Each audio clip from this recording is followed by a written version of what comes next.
It was a great year at the Ocean Picture Stone Quarry. We found some of the most amazing gemstone we call Ocean Picture Stone. And I'd like to show you the whole year in review at the quarry. So here it is. Hope you enjoy.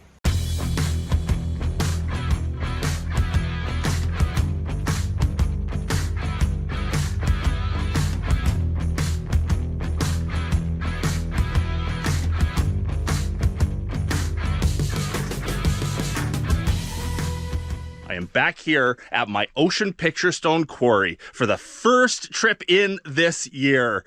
It is mid-March and this is the earliest we've ever been into this quarry. We've had a great year selling Ocean Picture Stone and the winter was long. We're almost out of what we have. We need some more material. So we're here today collecting what we can on our first trip in. So wish us luck. And I hope you enjoy. Now, Dana is over in the poly seam, seeing if we can actually reveal any more of that great stuff Pioneer Poly found last year. Evan's up in the upper pit looking around to see if he can find any loose rocks that are worth collecting. And he said he found some. And I'm down here. I've got a rock that I've already started to drill into. I'm going to see if I can lift a big one out. That's the plan for right now. Let's see what we can do. Dan! Dane! Come and check this out. Uh-oh, she was just waiting. She was holding it for this. Dana found some blue. You found that a little bit ago, didn't you? You're just waiting.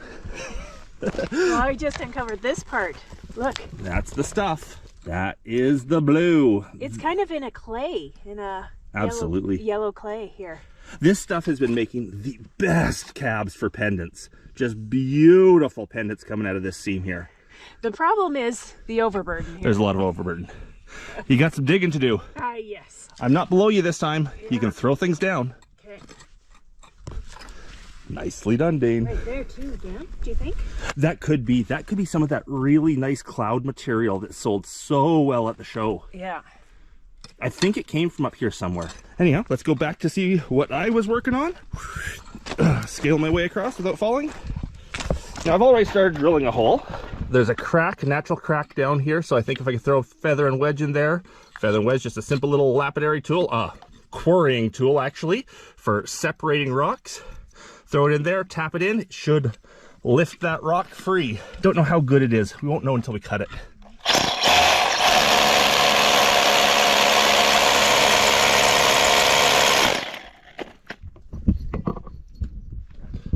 Sounds like Evan found some good stuff up there.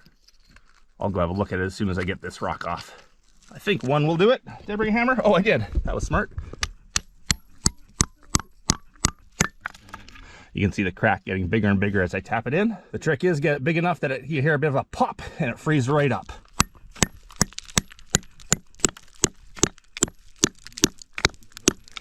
Oh, I'll need a chisel from there. It's going to be a nice piece. My gopher is getting me a chisel because I think now throwing a chisel in there, tapping it, I can lift this whole thing. It looks like a flaw there, so it might not be huge, but I'm really hoping what I see is brown, blue, white. It's tough to say on the weathered surface. Most of my chisels have broken ends. See if you can find one without a broken end. If they're all broken, just find the best one. Might be time to buy new chisels. Let's see what this chisel will do underneath here. See if I can get it in. It's pretty dull. Oh yeah, no problem. Lifting nicely.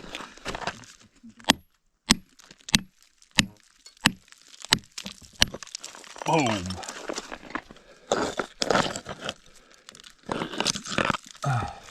Big chunk of mid-grade.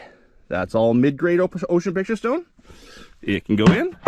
And yes, that's premium. It's got an oxidized surface because there was a natural flaw there that sort of rusted inside. But I see the line of blue, the line of white, and the shore. That'll be a good, oh yeah. Oh baby, that's nice. Slabs for days, slabs for days. That looks like I'll get the next one off too. Same material. Now, in case any of you are not familiar with BC Ocean Picture Stone, that's what we call this gemstone. It is a lapidary gemstone that makes perfect ocean scenes because of the way the rock was formed.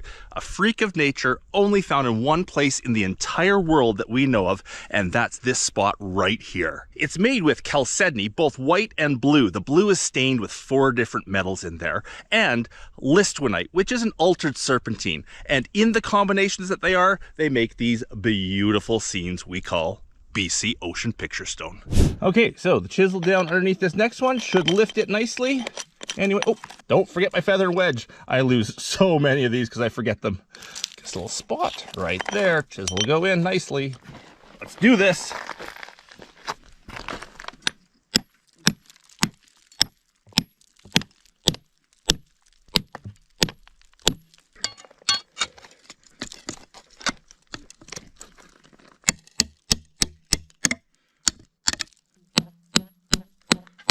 It's a big one. And there we go. It loosened up nicely.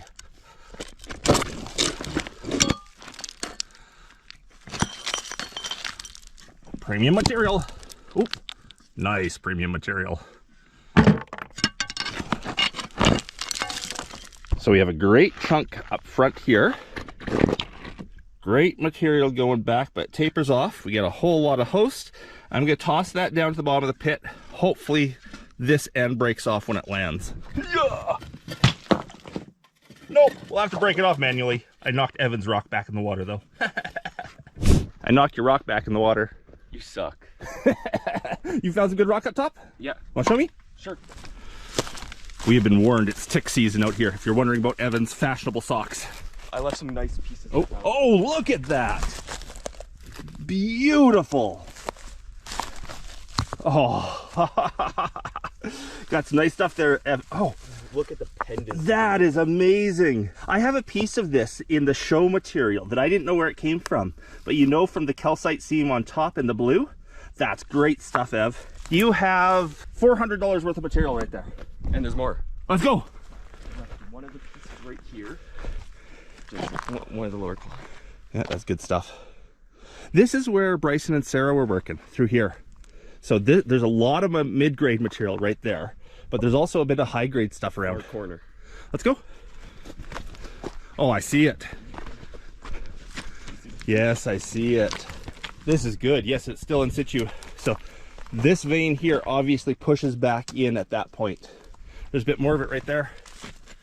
Well done, Ev. I done good. You done good. Should we get you a bucket up here? Sure. Start collecting? Everything right down to the little blue chips is valuable to us. Collect as much as you can. Yeah. You want to bring a wedge and hammer and see if you can pop that off? Sure. There's not much there. That's just a bit of a cap. But if we can find where that seam pushes back into the rock, that's where the volume of it will be. I see some here. I see some there. Really tells me that it was going at a plane like this. So if you clear that, you'll probably find it. But get all the good blue before you clear it. Sound good? Sounds good. And watch out for the poop. I don't know what kind of animal made that kind of poop, but ew. Okay, Ev has his marching orders. I'm gonna go down and start doing mine. We've all got our jobs to do. We only want to be here for 4 hours today, and we want to get as much as we can get in that 4 hours. Okay, Dana just called me too. I'm not gonna get anything done today, am I? But you have a happy family. I have a happy family. That's all that's important. I cracked off a piece. You want to look what's behind it? I haven't looked yet. Okay. Oh, I see the piece you cracked. Yep. It looks bright blue. No. Oh, yes, baby. Oh, baby. Pretty good, hey? That is great. That, and it's thick. It gets thick again. Yeah. Pendant material. Cab material. You got a lot of digging of overburden to do, though. Yeah. Do you want to continue working under there, or do you want to just... I'll go help Ev. Oh, no, Ev's good on his own. Oh, but do you want to take the overburden down, or do you want to continue working it down in the hole? Which hole? Down here? Yeah. Well, No, not my hole. This hole. I just want to see what was there. Oh, you're getting good stuff. Yeah, but I think this, like, look how thick it is over here. Yep. So this is feather and wedge at some point, but now we know it's there. We should get today. We should get some of it today. Okay. Okay. Let me know when you're ready. I'm gonna go back to my... Oh, do you see what Ev found? No. Oh, wow. Yeah. Wow. Great stuff. Look at the calcite crystals on top.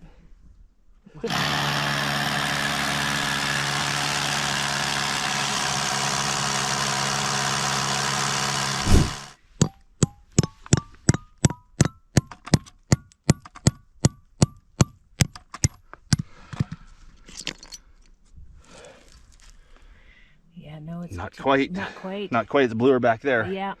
Let's hope this is bluer too. Okay.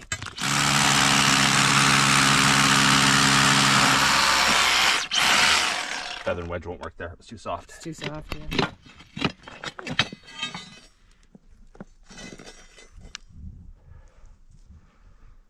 A little bit of the nice blue. Yeah, it pinches off. Might be nice and thick there. I'll have to cut that and find out. Yeah, but that suggests that it's not worthwhile to keep going because it pinches off towards the end there. Yeah, it might still open up, but yeah, let's go over the other way. Yep. Okay, I've left Dana to work over there, see what she can find. I'm over here trying to just get volume out. We have the big BC Rock and Gem show coming up in about a month's time, and I've got to get lots of material cut for that show. And we just don't have it. So these pieces that we've already pulled out will be great. I want to see what else around here might give me some really nice material that's slightly different. All good up there? Yeah, just getting tools. Okay. Pulling out some great smaller chunks here. These smaller chunks are perfect. One cut down, that one exposes the perfect seam, and then you have two great pieces for selling. You can only just barely see it when it's muddy like this, the brown, blue, white. But when you put a fresh cut on that, oh, it's gonna be bright, bright, bright blue. And this is a bigger piece.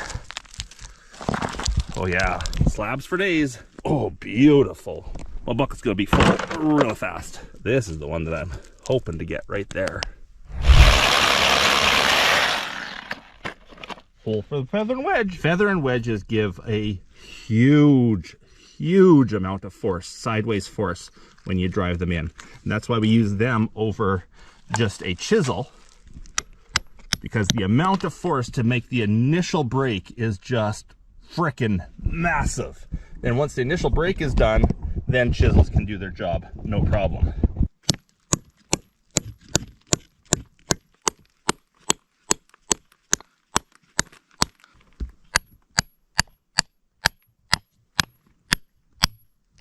Okay, got a big chunk free, but I think it's only the front that's any good. I think it pinches off at the back.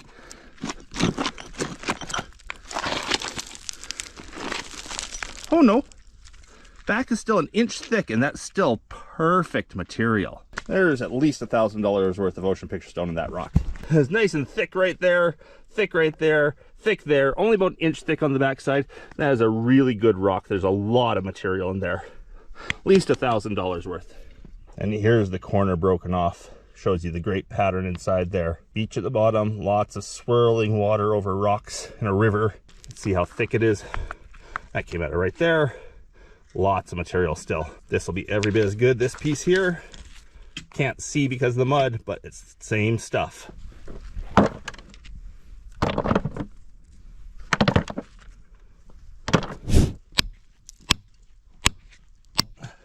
Trying to break it out along its natural flaw here. So this will come out as one, that'll come out as one. There's a natural crack there. Just trying to utilize that natural crack. But it's hard to do and film at the same time. I was hoping that would pop out on camera. This guy's moving too. Nice. There we go. Blue chips everywhere. Blue chips everywhere. Blue. And yes, perfect scene. Beautiful rock, and there's more of it. In the bucket she goes. Oh, the blue band is like 4 inches wide here. White on top, blue. Not much host on this piece, but that is good stuff. Good stuff. Really should have some water up here to spray it so you can see.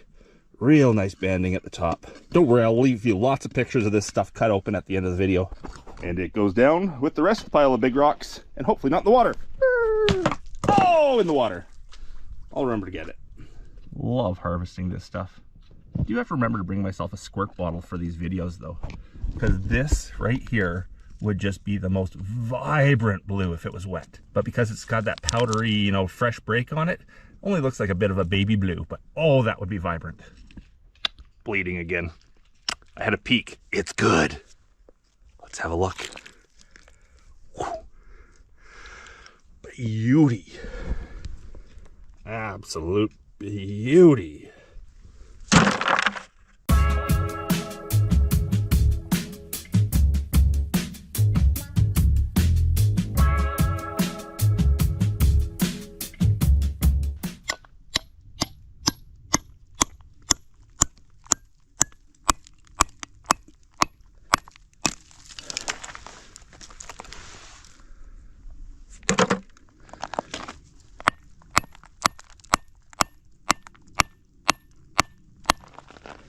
might be bigger than I thought. So I decided just to go somewhere else for a second, see what this rock here looked like. I have no idea if it's good or not. It's breaking free. It took me quite a bit to break it free. Let's see if it's any good over here. And then I'll head back to the stuff I know is good. Oh yeah. Oh, give it a lick. There we go. The best blues. Oh, in the bucket. Oh yeah. Lick. Nothing like the taste of grit in the morning. I think it's afternoon. Nice stuff. And the big one came. Host on the bottom. Blue, white, the best blues. There is the best specimen material around. Look at yum, yum, yum, yum, yum. Really need a squirt bottle. Oh my, I just found something exciting. I just went and sort of followed the natural sort of progression where Paul's seam should come out in another spot. I pulled off a rock. I smashed it open. Oh baby. That's Paul's blue.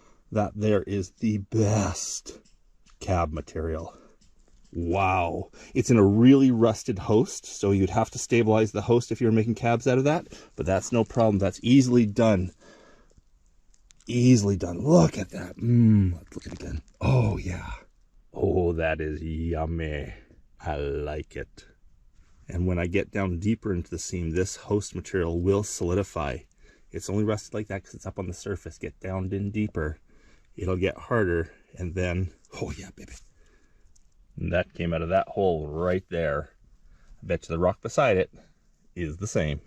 Time to see if this vein has any of it in it. And here's the next piece over out of that seam. That's all it looks like. Like nothing. It's just garbage material, rotten. But I have a feeling that one core chunk that's good is what I'm looking for. Oh, I see blue. There's blue there. Okay, let's knock a little more off this corner. No, still no blue. Breaking our half. Is there blue? Ah, thin layer of it. Just a thin layer, and it's all rotted around it. So, good, and then right beside it, not so good. Okay, I should get back to that rock. I've been working that rock. I should get her out of there. Got a feather and wedge stuck in it right now. Might need a second. Well, the whole mountain's jumping when I hit, so I must be close. Ooh. Need my chisel. Oh, crack. We're getting it. There we are. All three loose.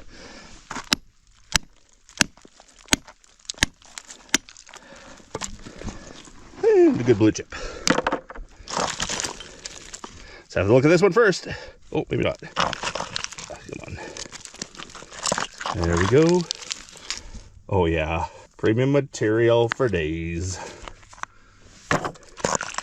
Oh yeah, beauty. That one there will be cut up for the BC show. I like that one. That is not. That is not. And that one's still solid. We'll get her out before I'm done. Oh yeah, it's loose. It'll come out real easy.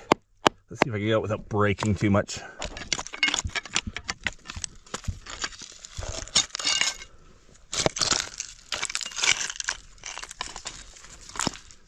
Again, the perfect piece.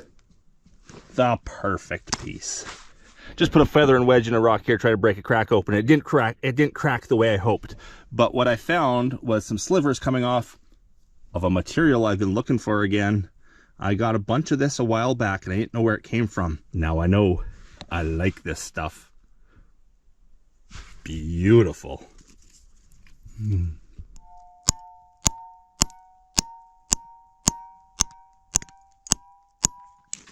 I want to see this crack open.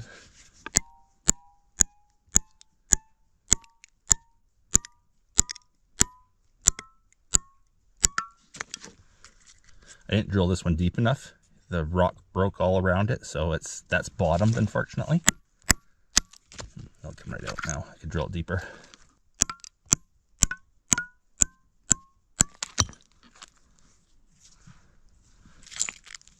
Oh, good stuff. Not breaking what I want, though. Really want it to break along this flaw. But you gotta go slow to keep it from spalling off the surface.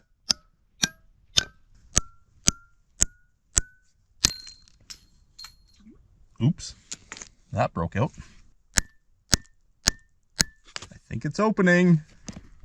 I think it's doing it. Yes, it is. That crack just opened. Don't know if it'll all come off, but at least I'll get one chunk here. Don't think I can go any more on that without the other feather in. Well, it's not quite the piece I wanted to get off, but at least I know where the material that I'm looking for is. It's kind of more translucent blue than the rest. And I can pop a big piece off of there when I get a chance.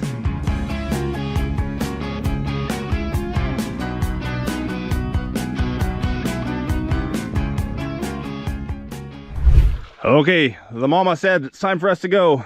Time to start loading up the rock, and she says I have time to get one more out, so I'm gonna try my hardest to get that one out with only 2 feathered wedges.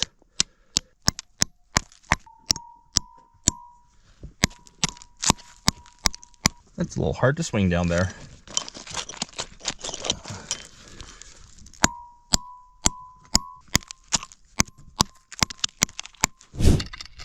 That back in position. You know, it's the end of the day, I can't swing the hammer anymore.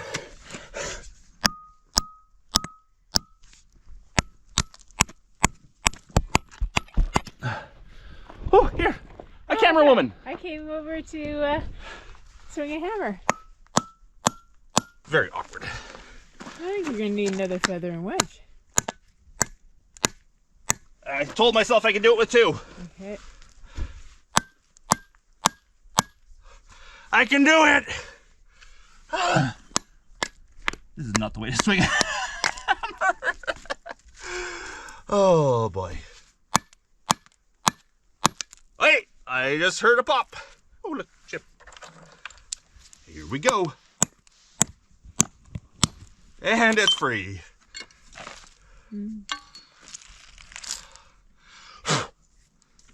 That's what I want.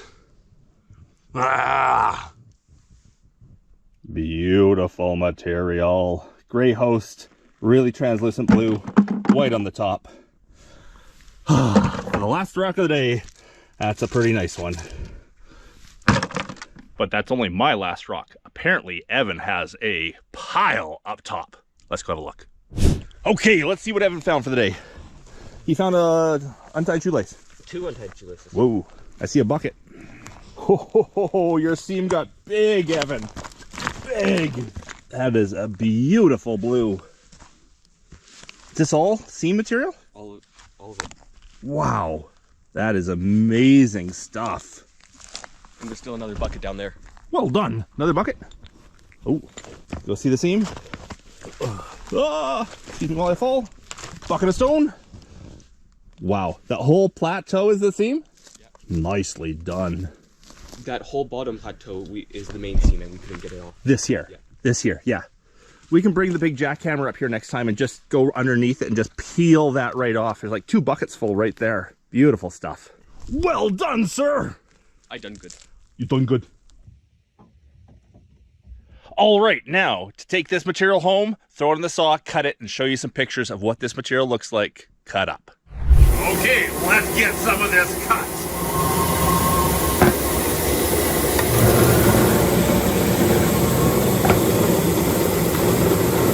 Three little saws, all cutting, and 3 big saws, all cutting too. Now it has been a full day of cutting there.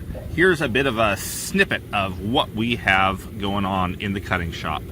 There's a piece of that new seam that Evan found, and more of Evan's new seam.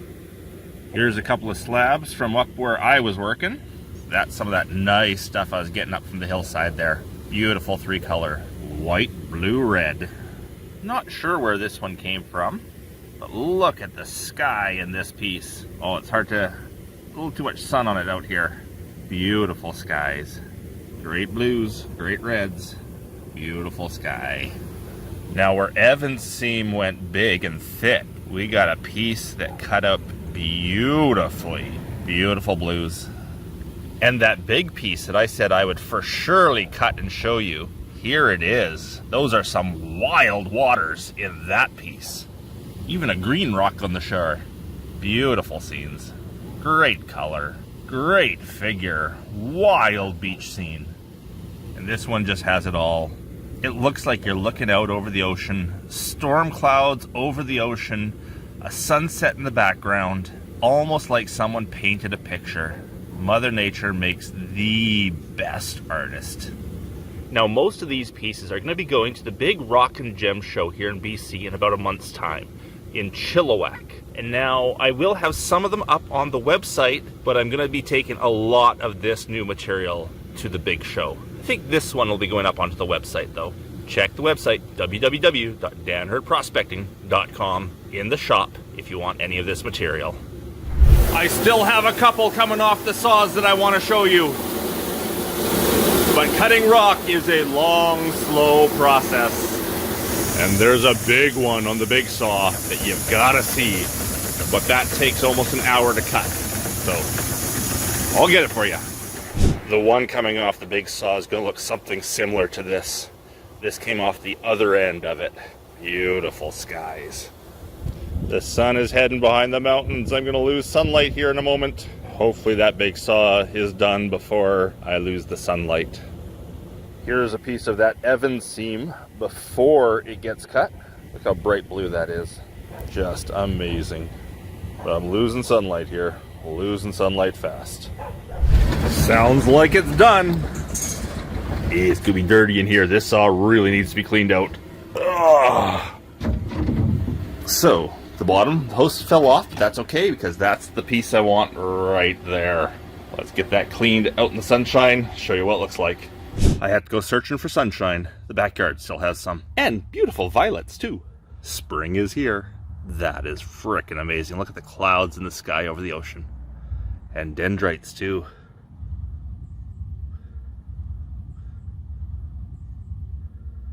And the last one in the last rays of sunlight before the sun goes away. Didn't even wash this one. Still has oil from the saw on it. It is the best blues.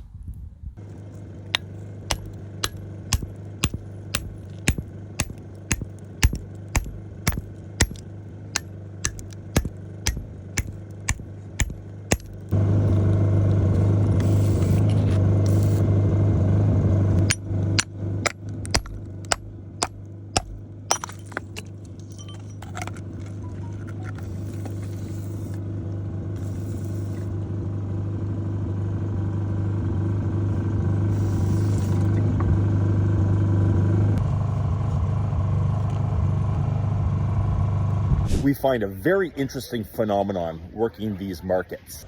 People will come and check out all the amazing stuff we have. They will focus in on the nicest looking pendant on the whole table. They'll flip it over to see what the price is and then walk away. They don't look down and see we have pendants that are far more economical on the table. They always just look at the nicest and get scared.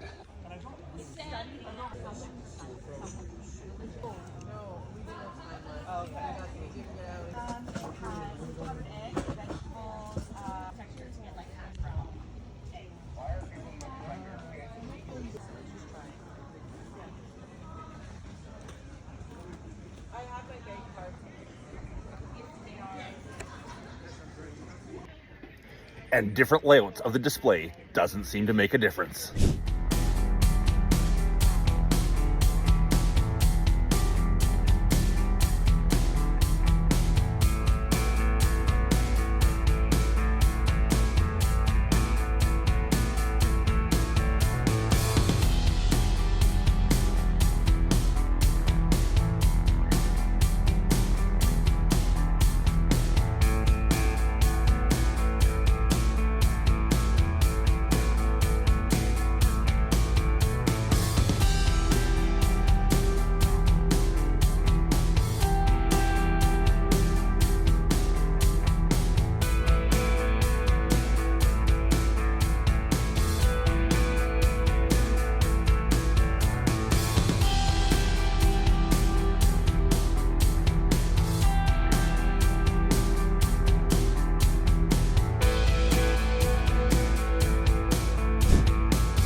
I am back here at the Ocean Picture Stone Quarry. Today, I'm going to be harvesting some stone from that seam my son Evan found a couple weeks back, and a really nice rock from the bottom pit. And also today, I have a mines inspector coming up to check on the site and make sure I'm doing everything legally and safely.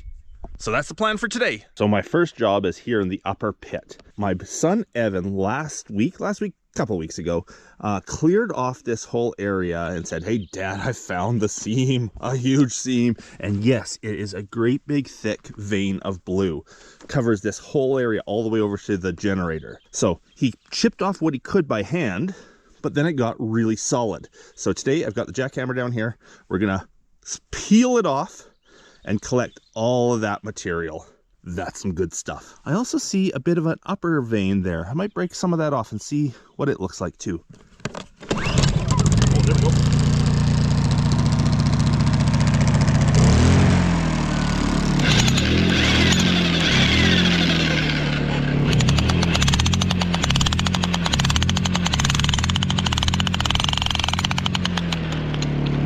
Real nice color, but let's hope it gets thicker than that.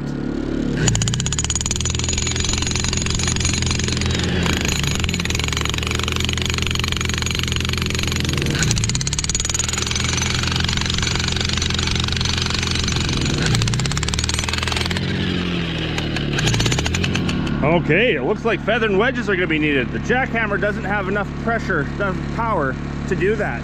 Thought it was going to peel up nicely. Not so much. Feather and wedges it is. Let's check out that vein before I give up with this tool.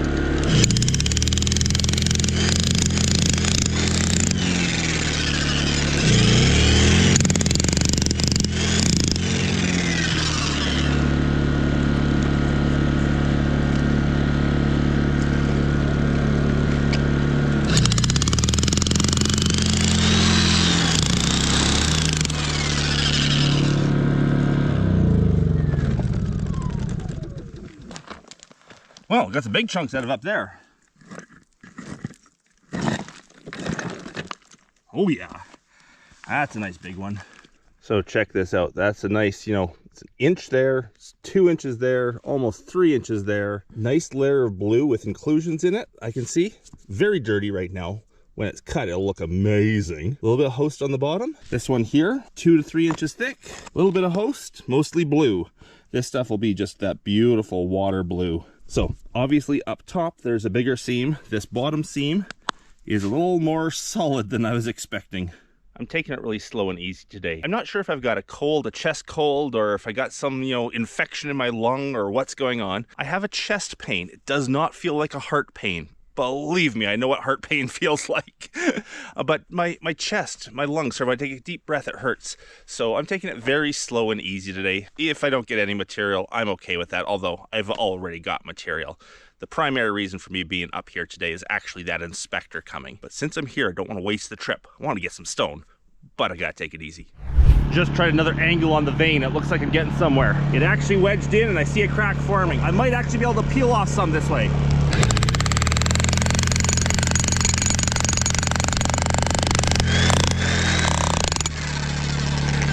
That's it. Look at the blue. Yeah, baby.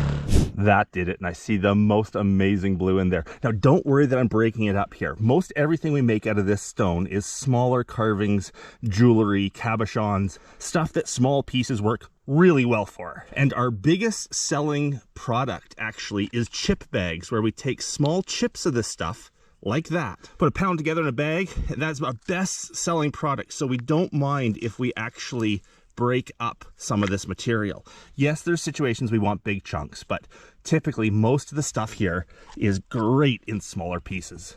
Let's have a look. Again, I didn't bring a spray bottle, but oh baby, that is blue. That's what I'm looking for. Really nice.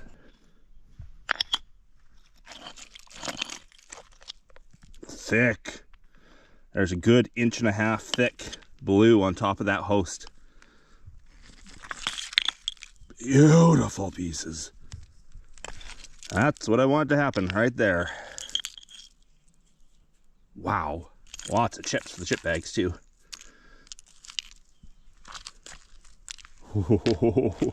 This one here, I can cut a bunch of premium stones out of. My premium stones, I cut 1 pound of the material of the best stuff and sell 1 pound premiums. There's 2 of them right there, plus a little bit left over. And there's still more loose. Nice.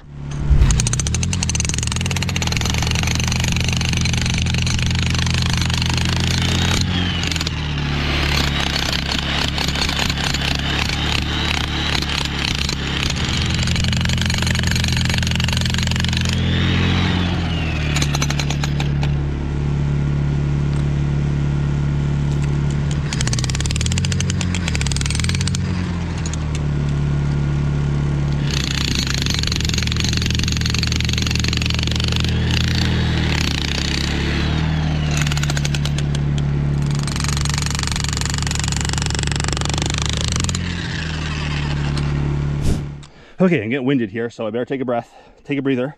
Just pulled a nice big chunk out of here. Blue everywhere, like beautiful blue everywhere. Nice big chunk. Hard to see on this rusted back edge, but the blue is 1.25 inches thick back here.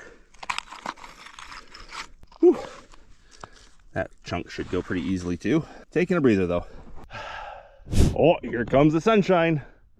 Nice. Beautiful out there. Love the sound of the birds up here. Okay, back at her. This should be a nice one. Thick blue, already loose.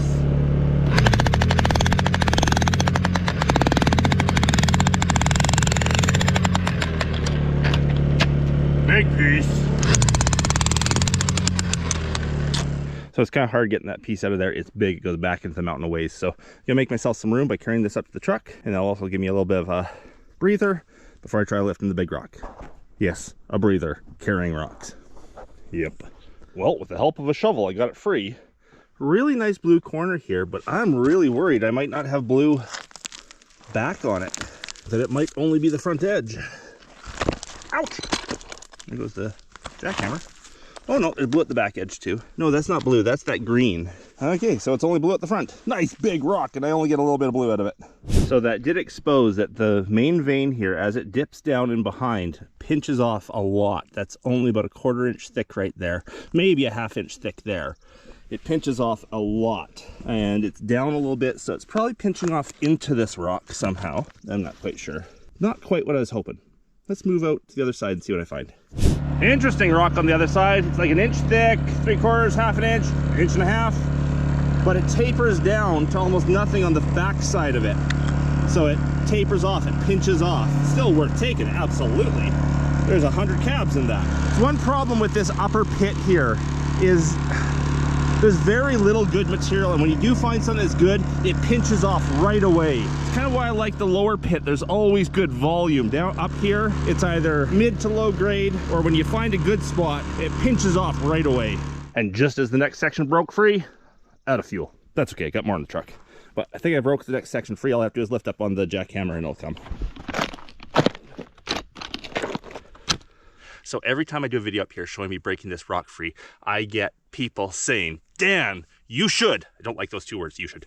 Dan, you should use a gas-powered diamond saw up there. Well, there's a few reasons I don't. Yes, I know about them. Yes, I'm well aware of them. A, I don't have one. I would have to rent one or buy one. B, they need a water source, and I don't always have a water source up here. Sometimes I have water in the bottom pit, but I don't always have water, so I'd have to be carrying water in with me. C, it is a very hard tool to use. It would be hours and hours of standing using this great big tool, cutting big chunks out. Yes, I could get big chunks with nice cuts that way. But as it is, my saws can't handle a very big rock at home. So I have to, often when I get big chunks like this, when I get home, I have to break them down anyways. So the fact that I'm breaking these rocks into small manageable pieces is a good thing for me. Also, selling a small rock is a whole lot easier than selling a big rock. I do have lots of big rocks for sale, but they don't sell very fast. Small rocks sell really fast. So again, I don't mind breaking off small rocks. Using a jackhammer like this, easy. Using a gas-powered saw, very difficult. So I am choosing not to use one of those gas-powered saws for my own reasons, for sure. Okay, first big piece. Let's have a look. Okay, a real nice blue vein running right through it up to inch, inch and a half, back to ½ inch at the back. Oh, look how thick it is back there though. Really thick. Excellent. Oh, another nice piece, ½ inch on top, ½ inch of blue. That one's not free. It will be in a second. That's a good piece. That's really good. That is not quite small enough to fit on my saw, but if I break off the edge a bit here, it will fit on the big saw, and I'll just cut a grid work in it, and it'll make me, 12 1-pound pieces. Perfect. And that is what I needed right there. You can see at the back where that last piece broke. This is solid blue right through this whole vein. It's red right now because it was a natural flaw in the rock that the water and stuff got down in there, made a rusty stain on it. But that is blue all the way out to there.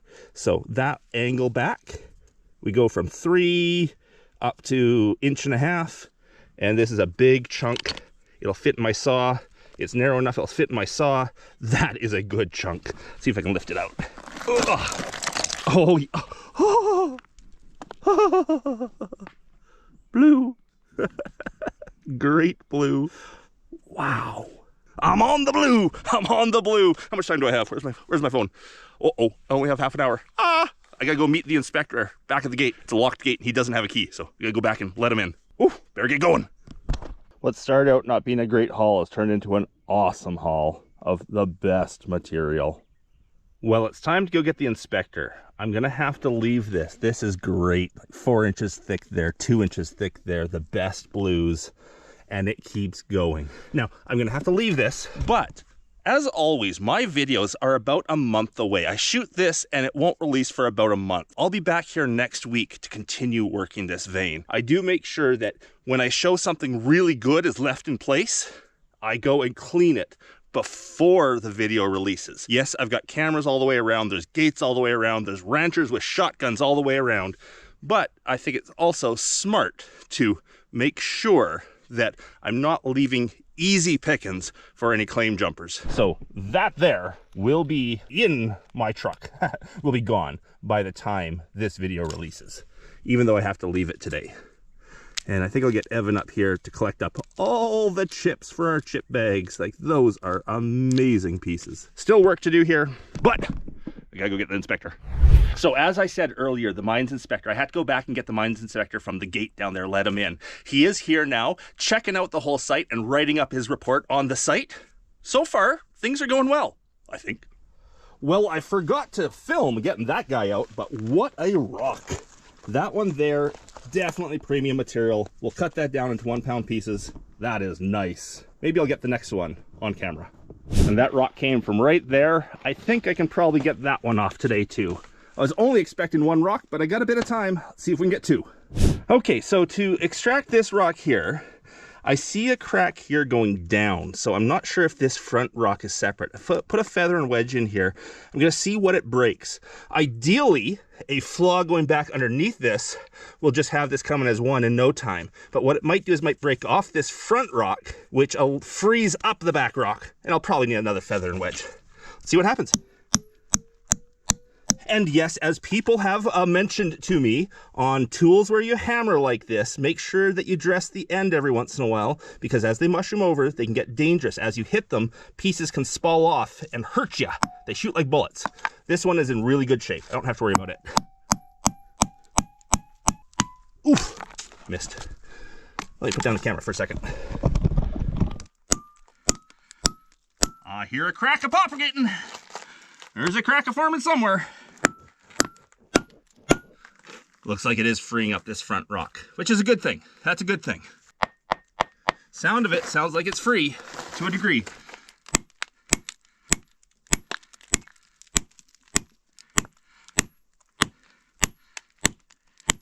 As I'm huffing and puffing, as I said, my chest is hurting. I can't overwork it too much, but definitely cracks going here. I don't know where they're all going, but it's definitely helping free up this rock, for sure.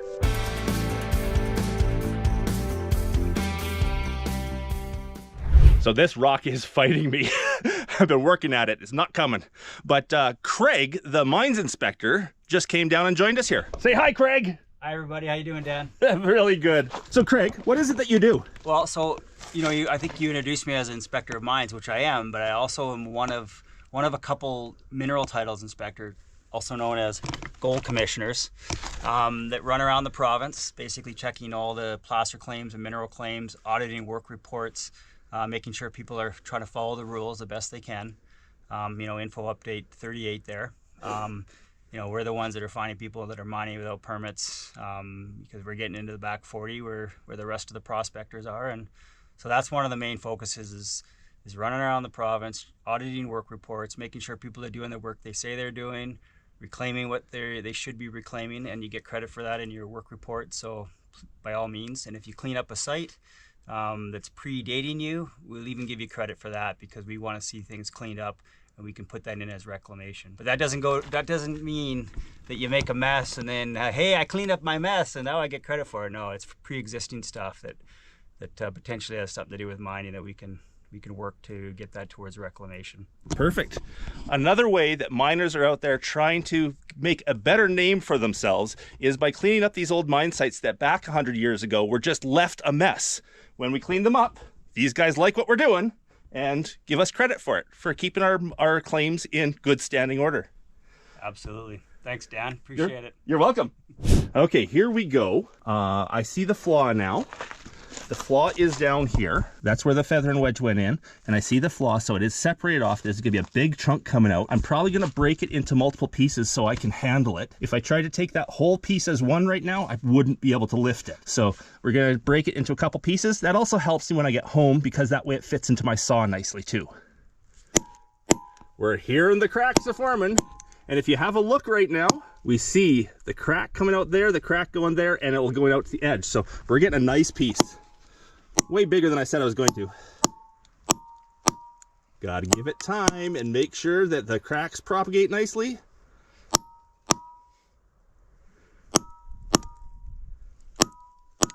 Okay, at this point the crack is formed. We see the cracks formed the whole way, we can just ram them in.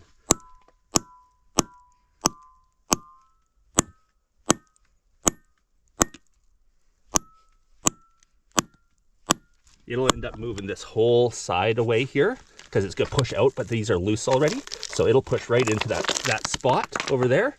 You can see even that crack is forming. This front might be a problem because it's trying to push against a rock that's not free, but we'll see.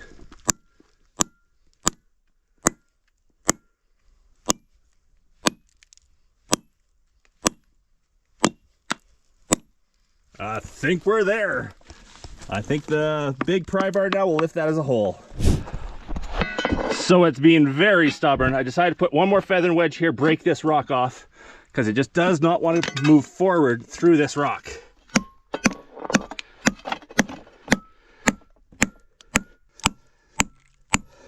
I see why it wasn't pushing through that rock. That was a solid rock. Okay, that was way more work than I thought, but we got a nice big rock. One in behind it is beautiful as well. We got it. It took work, but we got it. I think that's all I'm gonna be able to get for today. What do you think of my little operation here? Did a pretty good job there, Dan. Very safe. We try hard. Okay, do I have it in me to carry that? I really should have cut it in half. Oh, not thinking. I'm gonna try. And my chest is still hurting. Probably not smart. Here we go. I'm not smart. Okay, there's still lots of great material there. We exposed a really thick, like 4 or 5 inches thick section of the stuff. But that'll be for next time. I'm done for today. Now, unfortunately, Craig had to leave. He had a whole bunch more claims in the area that he's going to check out today.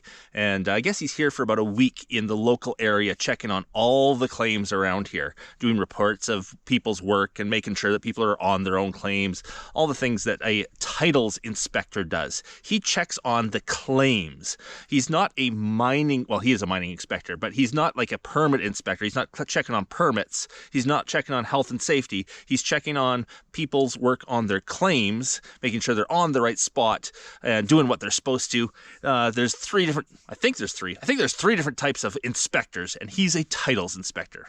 Really nice guy. Anyhow, he had to go, so just said bye to him. I just put my 2 cameras back in place, so I got surveillance on the area now, grabbed the rest of my stone, cleaned up my mess. We're all good to go. Before I say bye though, here's some pictures of the rocks I got today, all cut up.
Oh yeah.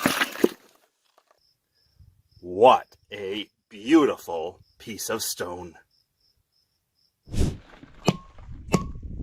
I found the most amazing and expensive gemstone while breaking this rock open high on the shelf in the Ocean Picture Stone Quarry. I got a good one. It's big. There's no safe way to get this down other than gravity. Now it is just a case of putting it in the saw, cutting off the end, and seeing what is inside. And here's the end cap. It is perfect. This piece of Ocean Picture Stone isn't only beautiful, it is very expensive. These slabs will be used in lapidary work, jewelry making, displays, or just in someone's rock collection. And yes, this is the most perfect BC Ocean Picture Stone, unique to this site and this site only. So I have to cut my gemstone, known as Ocean Picture Stone, down into slabs so I can make more jewelry out of it. Now, Ocean Picture Stone is a very hard rock, so we need something harder than it to cut it. That's why we use these diamond lapidary saws. Diamond is very hard and can cut.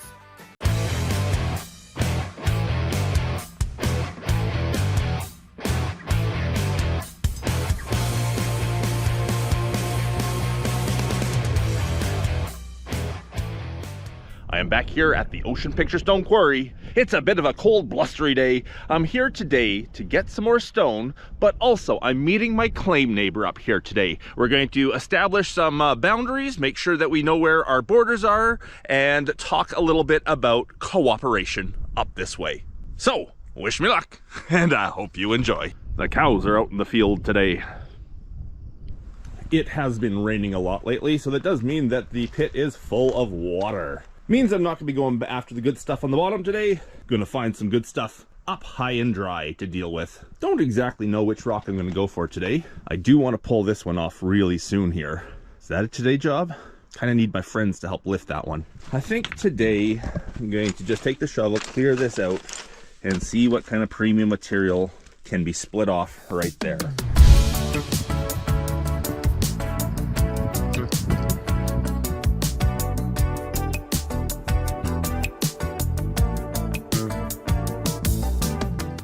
Okay, the first one is free. Those pieces up there didn't really have much color. This one, it does. Let's have a look. 1, 2, 3. Oh yeah, baby. That pays for the gas for the day.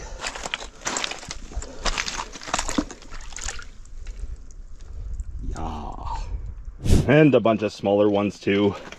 That's a pound of premium right there. That one's not loose yet. There's a ½ pound of premium. Feather and wedges are all free. Don't lose them. And then chips. Lots of chips for the chip bags. Need to get myself a bucket here. So my buddy Nick finally showed up here, and Nick is the majority stakeholder of the neighboring claim. There's actually 3 people that own it. Nick, you own the most of it. Yeah, I own 50%. 50% of it, yes. And we're up here today to mark off some boundaries just to make sure both of us know where those borders are, and just to talk about the stone in the area and make sure that we're working on a cooperative basis. Totally, yeah. Rather than maybe an adversarial one, which I know often happens in this industry. Yeah, exactly. So, welcome, Nick. Thank you. Yeah, thanks for inviting me up, and yeah, we'll try to sort these boundaries out and make sure everything stays healthy in the future. Yeah. Absolutely. Yeah. So, Nick, what are you looking for right now? Brecciation and some of the morphs, like some of the where it turns into like the serpentine and maybe possibly even the picture stone. Yeah. This area we're standing on right now is probably about, oh, was that 50 feet, 100 feet? 100 feet from the upper pit of the Ocean Picture Stone. And we know there's good color there. And the vein does progress up this direction. And what Nick is hoping for is that it actually sort of arcs over the hill and actually comes into this part of the claim. And he's looking at all the rocks right now, hoping to find one that's just showing evidence of it up here. There's a trace there. A little trace. A little bit of the chalcedony up top there. Yeah. Perfect. Oh, we found a little hint of something. Yeah, maybe a little bit. A little bit of silicates in that ironstone. That's the listwanite. That's the altered serpentine that's just full of iron. So it rusts and looks like a rusted mess when it oxidizes.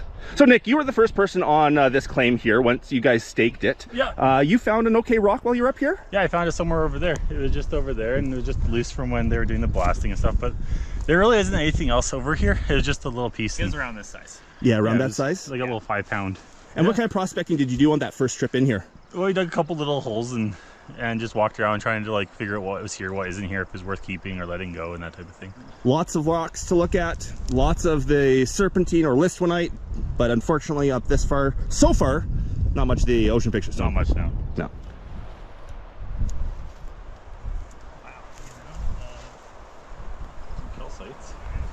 And to give you guys an idea, we're on the claim boundary right now. We're pretty much standing on the claim boundary. And if I look just over here, this is the upper edge of my upper pit. It's that close. Now, as I said on many videos here, the upper pit is mostly mid-grade, low-grade stone. There's not much grate, and the vein comes from way down there up at about a 30-degree angle until it hits the height of land. We think that right there, where we see the blue, is where it shoots off into the sky, basically. It ends, it terminates at the surface right there. But the hope is that it, through metamorphism or whatever, it undulated. It came up, over, and back down, so Nick can find some just over there. And what is that? We're like 50 feet apart at the moment. Ha ha ha! Check it out! Nick just picked up some blue. Nice. It's probably about a pound there or so. Yeah. I can see like 3 or 4 cabs for sure. Oh yeah. And another one of blue. There are bits and pieces. Now you just have to find the vein in situ. I saw a blue vein in that one. Blue vein going through here. Oh yeah. A little bit there. That's nice cabs. Yep. Now this is the corner post here of the claim, and it should actually be in the middle of the road, but I didn't want to stop traffic. So it's in the right sort of line this way, but it should be over here some. And what I've told Nick is if he finds anything within a few feet of the border, even on my side, to take it, because I want to be known as a good neighbor. And I don't want any sort of controversy here. If you're wondering why we're worried about controversy, there has been some in the past between some people up here, not Nick and I. Let's say it's not Nick and I. Nick and I are good, but we want to make sure that there is no controversy of whose rock is whose. So anything within 5 feet of the border, even if it's on my side, go for it, Nick. All right, sounds good. Oh, he found a little one. It's only a couple pounds. Well, it's fun hanging out with Nick and all, but I need to get back to the bottom pit there and start getting some rock of my own. So I'm gonna leave the guys here to collect what they can. And good luck, guys. I hope you find the big one. I'm gonna be down there extracting the hard work, the feathering wedges and drilling and hammering and yeah, but we'll come let you know before we go. Perfect. Our friendly little chipmunk just ran through. He fell in the water, actually. Okay, let's get some more rock out. All right, 3 more feathering wedges, and we'll see if we can get this coming off. Those are way too high of an angle. I thought it was way more shallow than that. Ah, bad workmanship, I tell you. I hear the cracking.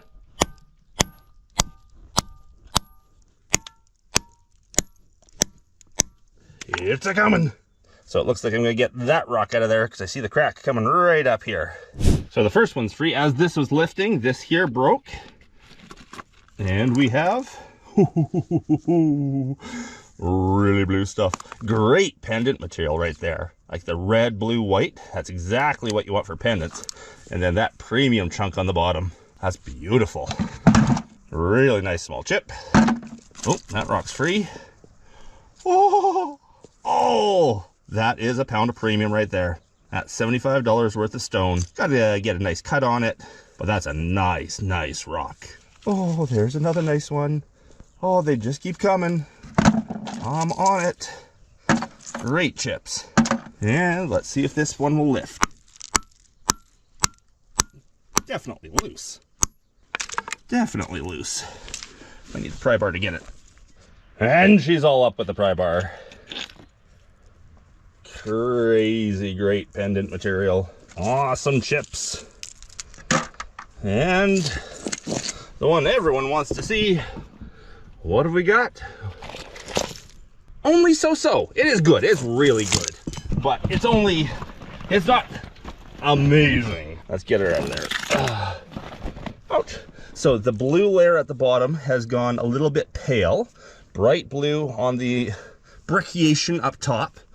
It's still a great stone, but not the stone of the day. I think that last one was better. So I'm trying this rock with only 2 just because I roasted my drill bit on these 2 holes. It means I have to go back to the truck, which is right there, and get another one. But I'm just putting 2 in right now, see if I can pop off that rock, or if I need to put 2 up here as well. Looks like I need 2 more. New bit, new bit. Well, we have a stubborn one. I now have 5 in it, and it's still not budging. These 2 seem to go in nicely. The other 3, not a hope of anything. I think we could bring 2 in from above and see if I've created enough of a flaw underneath that this will pop off. But, whoa, that's a stubborn one. Well, now I have 7 in that rock. Let's hope they go. I think I only have 1 or 2 left. To get your feather wedges free once they're stuck, you basically need another feather wedge to go down beside it and try to break off the rock that it's stuck in. If I get them all stuck in one rock, I'm in trouble. Oh, I heard a big pop there. I'll get it. Well, I just saw 1 crack go. So I got 1 crack. This rock here is coming off the end, no problem. That will at least free up, hopefully, a couple of feather and wedges, and then we can work on the next rock over. Whoop, there it is.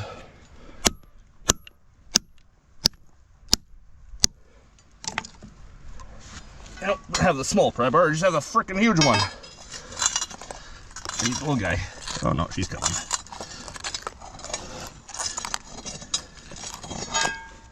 That pry bar is ridiculously big for that job.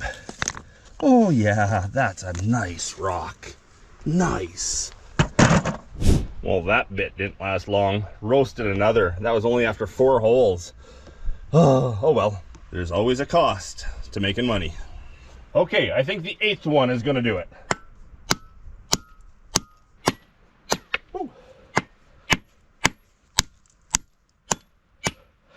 I'm seeing motion. I see something coming. Spalled off the surface. Maybe the nice one will do it. Oh, this is still getting it. Something. Got something. Oh yeah. Nice stuff. Not quite what I was hoping. Hoping for the whole piece to come at once. I've been 2 hours now on this rock, and it's just now starting to show like it's giving. There's a crack going down it. I tried the jackhammer underneath. Got chisel now, 8 feather and wedges. This is a stubborn one. Not every rock is easy to get out. And there goes another chisel. This is turning out to be an expensive rock. Roasted 2 drill bits and 1 chisel. They're about 20 bucks for the chisel, about 20 bucks for a drill bit. So far I've got 60 bucks sunk into this one rock. Okay, 1 more feather and wedge. This has got to do it, especially where I put it. Oh. Beautiful rock from the top. Gotta do it, he says. Gotta pop the rock off the top. This rock has to come, it's loose. Oh. Looks like I finally got it. Everything is loose. Oh my goodness. 2.5 hours later, I have a beautiful rock. Make that 2 beautiful rocks.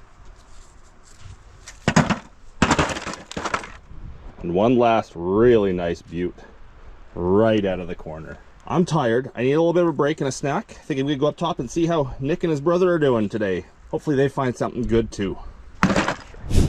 So Nick, you've been working for like 3 hours now. What have you found? A couple pieces, nothing too crazy, but they're okay. They're okay? Yeah. Let's go have a look. Okay, so you got some rocks here. You have the brecciation in the white. Have you found any blue up here yet?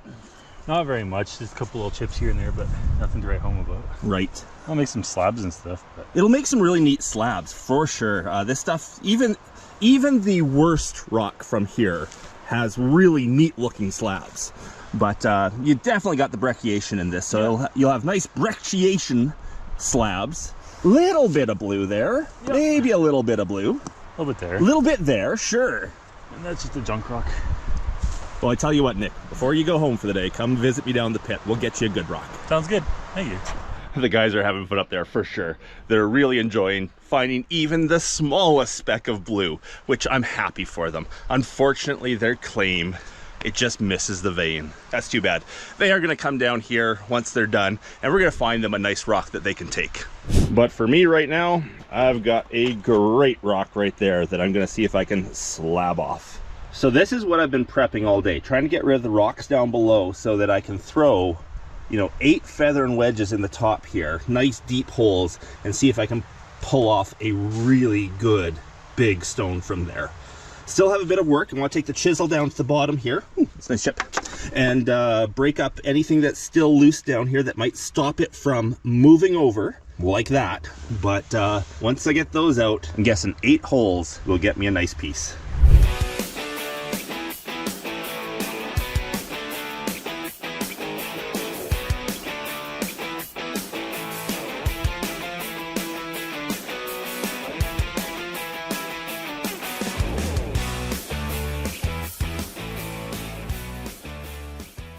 Well, it feels like I just roasted another bit. Yep. Okay, I called the guys down to watch this because this might be exciting. Might be a dud too. Who knows? Let's try.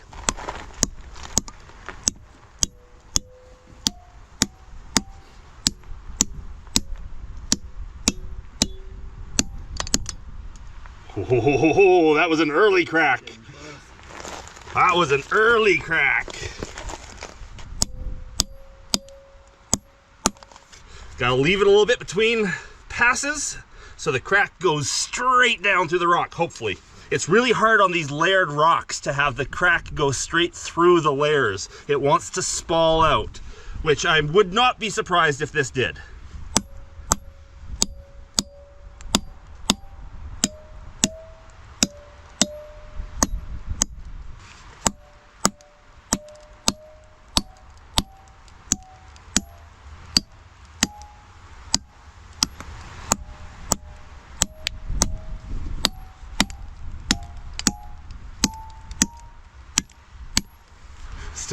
Still cracking all through it. There's so much stress building up.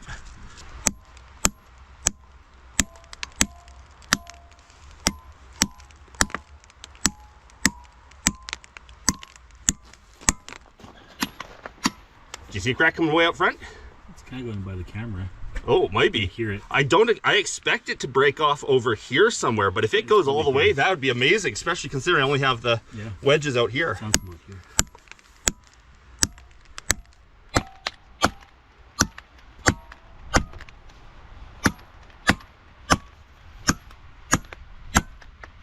This one drilled into something really soft, so there's probably a calcite pocket or something back there. I'm not sure why that one sunk so quick. So one thing I do see, I see this rock back here jumping, so I probably spalled off some of the surface on the back, which is not a good thing for trying to get this front rock off, because all the pressure gets relieved at the back rather than pushing forward. Really nice crack, but I think that's just the surface spalling off the back.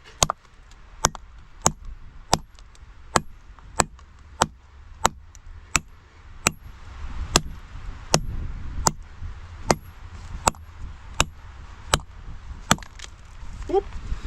That spalled off the front. No, I don't think we got out in one chunk. Ah, too bad. Beauty blue though. Beauty blue.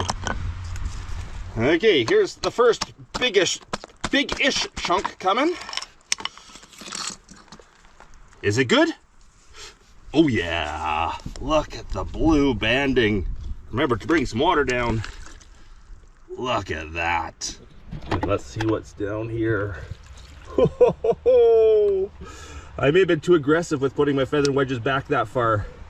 The good piece is right there. So I'm about to pop off the whole cap here, and I just noticed in behind there's some really nice color in that cap. Usually the cap material on this part of the vein is pretty boring, but that's nice.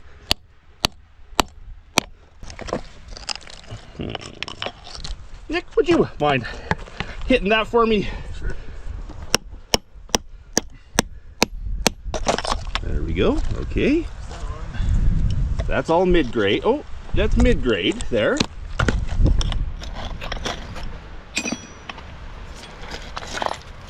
That's got a beautiful piece of premium at the backside. Beautiful premium. And back in here is gonna be nice too. Check out this little piece I just broke off. Blue. This might be the piece of the day. Look at the color of the stuff around it. And it's big. Think you can lift that? Yeah. Oh yeah. Get that sharp thing out. There we go. Beautiful scene. The ocean. Shore, water, sky. Oh, let's clean it off. Amazing. Well, we got great stuff, but not the rock I wanted. It actually broke off the backside, not the front. So, drilling some more holes, we'll try again. Okay, this time it might pop out as one. I think we're gonna get that off. I think I can do it. Isn't this blue sky and sunshine nice? Still windy out there, but the miserable weather went away.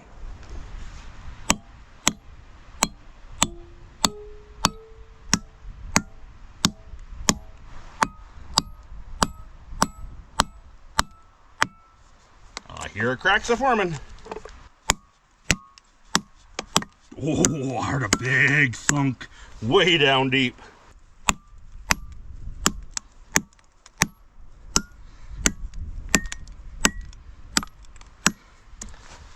Oh, tiring though.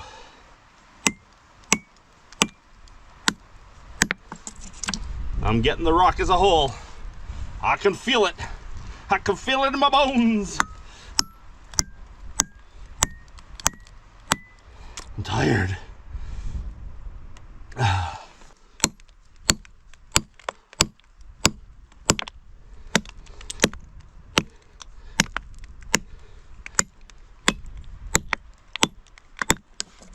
don't know if the camera's picking up the noise this is making. It's just cracking and popping and banging. Gonna need the chisels for the rest of it. Well, it broke in two, which is probably good because there was no way I was lifting that on its own. I put the pry bar back here to pry off the front and it broke right through there. Still, the good piece is all one at the back. But this is all free now. That is a big rock.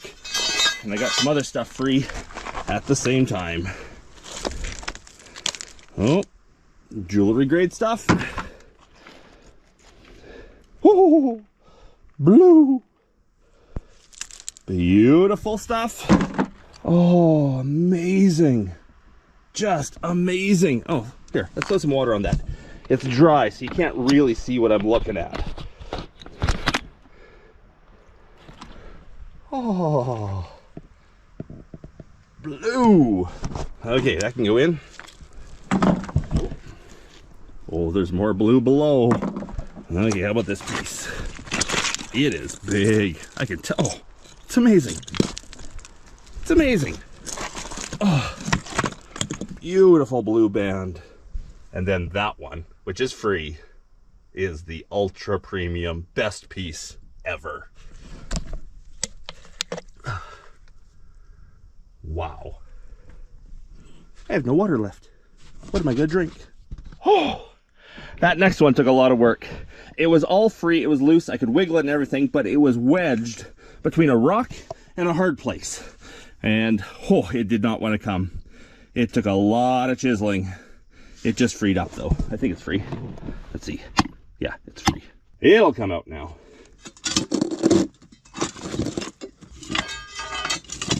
She's free.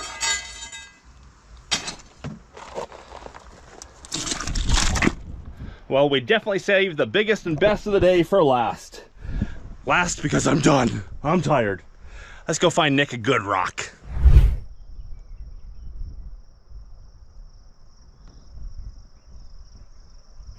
So Nick hasn't come back yet, so I thought one last time, show off the rock of the day. I'm even gonna pull out the close-up for that.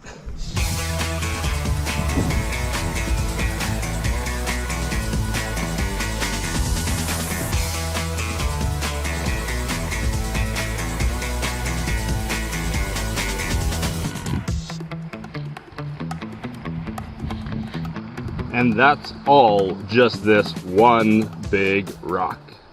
Nick, you got a bit of stone. Just a little bit. Is any of it any good? Some of it might be. Let's go get you a good one. Yeah. Okay, Nick has some muscles. He's got the rock. It's a beautiful brecciated piece. Even has a bit of blue to it. There we go. Oh yes, look at that. That should keep you going for a while. Oh yeah. Okay, let's take some of these home, cut them, and show you what I got. So we've cut some of the stone to show off what the load from this trip looks like. I think I'll take some pictures of each of these pieces here to show you on camera. And then, because people keep asking me in videos if they can purchase the pieces they see in video, I'm going to take all of these pieces that I'm showing off today and make a specific category on the website just for today's video.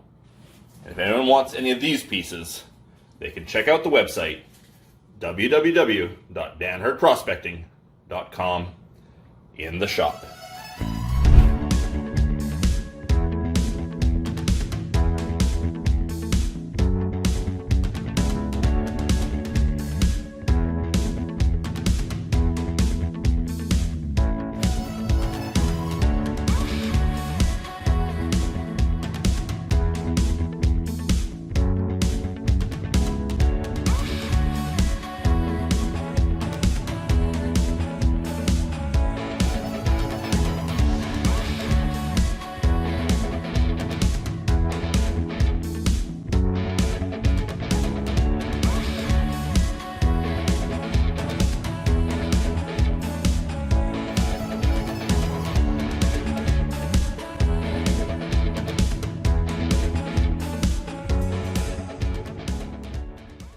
Well, John, you're not John, you're Nick. Nick.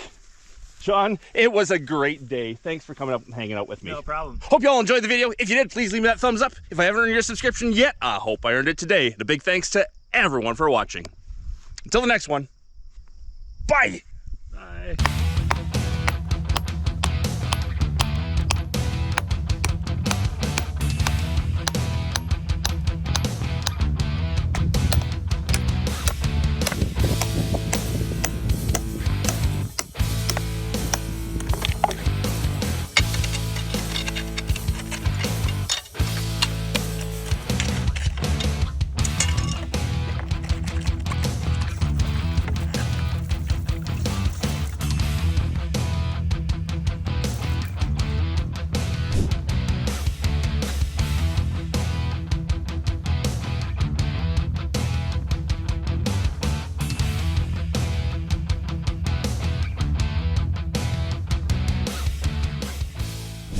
Well, it's Sunday, therefore it is a rock washing day.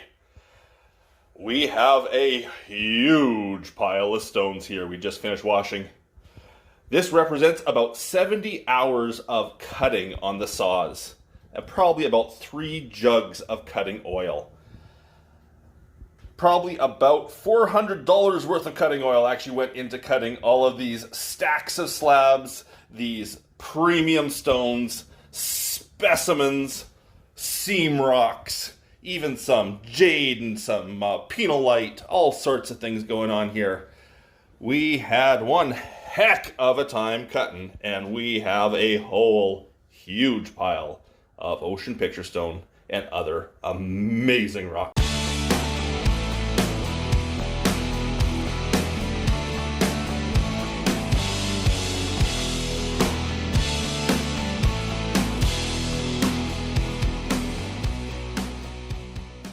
As many of you guys know already, I mine and sell a beautiful lapidary rock known as ocean picture stone. It's used for carvings and sculptures and jewelry and collectors and anything you can think of lapidary related. Today, I want to talk a little bit about how I grade the stone, how I price the stone for sale, and what a rock is actually worth. Is that an expensive rock? What is it worth? Is it worth $1,000? You might be surprised. Stick with me and find out. Hope you enjoy. Now today, I'm not in my own shop. I have a shop at home where I do all the cutting and prep work for my stone. Today, I'm in the 1120 Rock Club's workshop. That's the Kelowna Rock Hound and Lapidary Workers Club. And I'm here today because in about half an hour's time, I've got a bunch of people coming in to do a workshop to learn about lapidary work. I've got a bit of time to kill right now. Let's talk about ocean picture stone. Now, after I mine my stone, I take it home, I cut it, I see what's actually inside it. I grade it into a bunch of different grades, low through premium, through specimens, all sorts of stuff. And from there, I price it accordingly to go onto my website to sell. Now, low grade material is material that has very little blue in it or doesn't have a great scene or is really fractured up, and I sell it quite inexpensive. $20 a pound. Get that out the door. I don't even try to collect that stuff when I'm there. The low grade is just stuff that's sort of attached to the better grades when I get home and start cutting it off to get rid of the lower grade stuff. Mid-grade material, that is the stuff where it actually starts looking like ocean picture stone. We actually start getting scenes and really beautiful rock. But usually the blue isn't the really bright blue we want, or there's no real scene in the blue. Maybe there's a few fractures.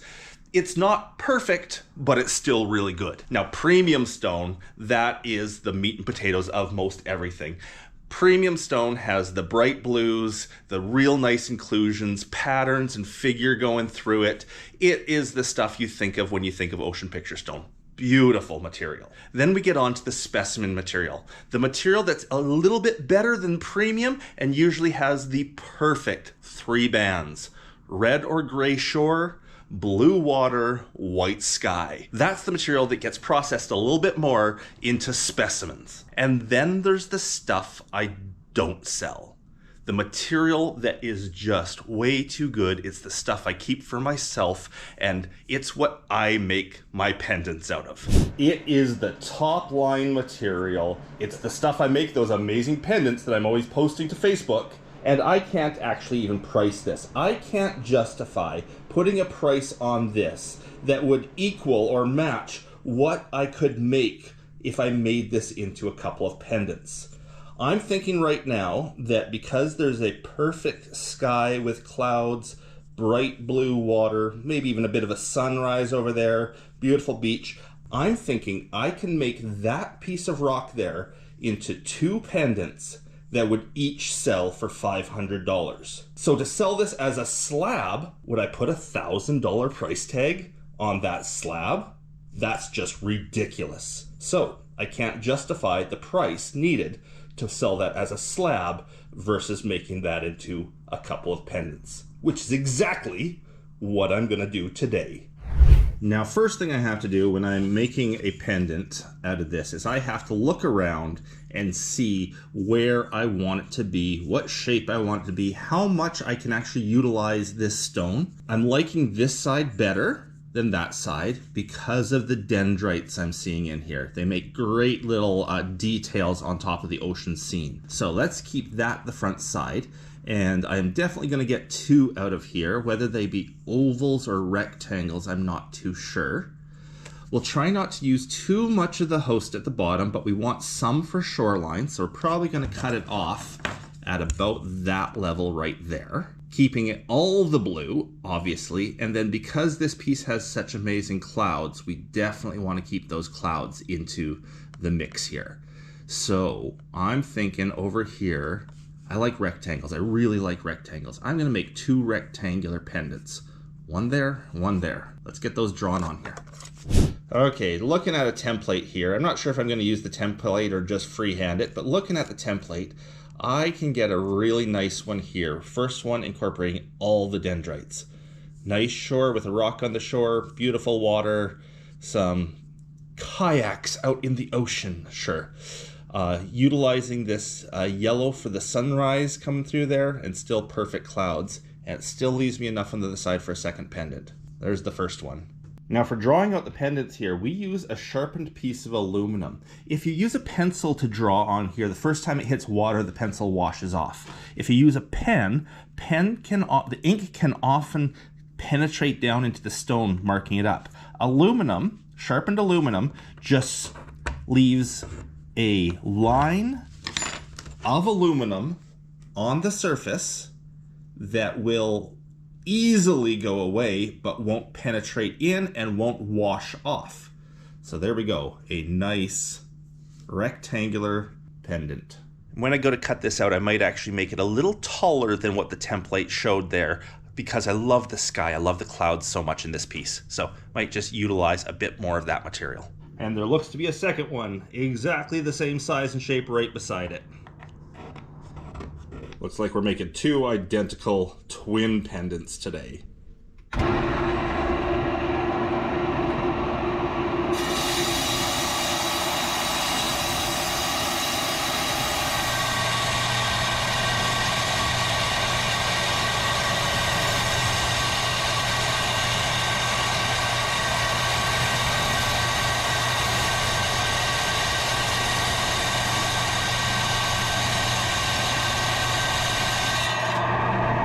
Now, as I was cutting these, I decided to change up the shape a bit.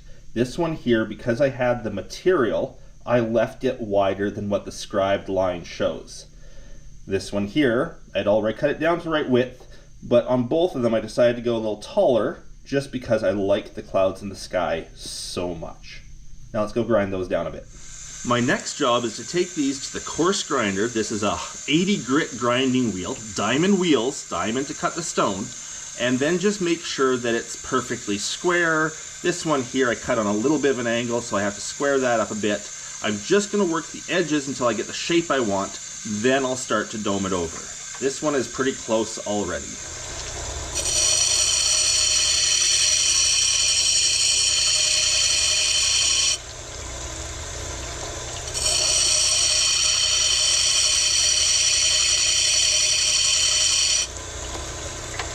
This one here needs a bit more work.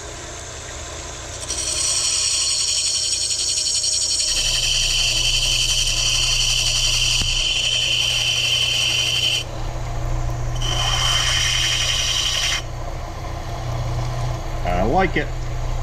Now I've already decided which way's up on both of these. Now I just have to start taking this, breaking off the top corner, and slowly starting to round it over. Now this is where I like to go with the coarse wheel. Break off the corners at sort of the right angle, and then we'll go on to a medium wheel to start shaping the dome. You'll notice that I've cut a lot more off the bottom than off the top. See how it tapers up? And that's because my slab itself tapered bigger at the bottom, thinner at the top. So I will end up with a uniform cab in the end. It just means I have to take more off the bottom. Notice the edge is quite similar on all four sides right now. Nice and straight. Just means I have a bit more meat to take off the bottom. That's the 80 grit. I move over to the 120 now to actually shape this.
Well, I had to stop when my students showed up, but after 3 hours of teaching them how to make cabs, I've got the shop to myself again for a little bit. And hopefully you did see this earlier. I went from 80 to 220, 320, 600, 800, 1,000, and then way over here to the 3,000, and that gives me my beautiful polish. Now we can go to a cerium oxide polish on top of that. That's even finer than the 3,000. but I find the ocean picture stone doesn't need it, and the powder can get into the natural pits that the stone has and kind of makes it look a little ugly. So I stop at the 3000 because that's the polish I like. Now, unfortunately, I won't have time to make the second one tonight. I got a lot of cleanup to do after the class here. But I will be back tomorrow, and we'll see if we can get that one made into a pendant. Or cabochon, as the case may be. They will be made into pendants once I get home. Here's another one I made while I was teaching the class today. Showing them how to make cabs. Use this one as a demonstration. Still beautiful clouds. Love this stone. Yes, the blue makes it nice, but the clouds, that's what really does it for me. And I also demonstrate on a piece of dalasite. Okay, back here for day 2. Let's see. This side or that side? Ooh, I like that side. There it is. That's the side. Let's get this pendant started.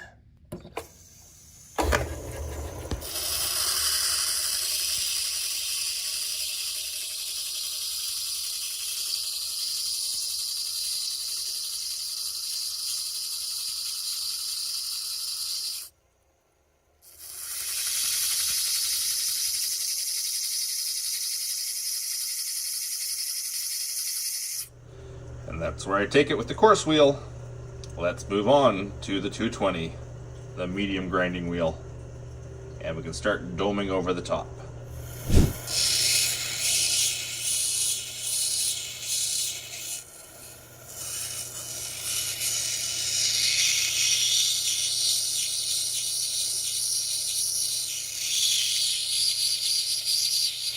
So that takes a bit of time, but beautiful dome top now. Now I can move on to the soft wheels, where I start taking out any scratches and flats that the hard wheels left behind. And the 320 wheel is actually a soft wheel, so when you push the cabochon into it, it curves, it bends to the curve of the cap, and it starts taking out any flats that these hard wheels left behind. And 600. And now the 800. Each consecutive grit gets finer and finer and finer. And all they're doing now, they're not shaping it anyway. They're just taking out, like the 600 leaves 600 grit marks. The 800 takes out the 600 grit marks and leaves 800 grit marks. The 1000 removes the 800, leaves the 1000, and then we're on to the 3000. And by the time you get to 3000, the marks that are left behind by the sandpaper are so microscopically small, it's basically buffed.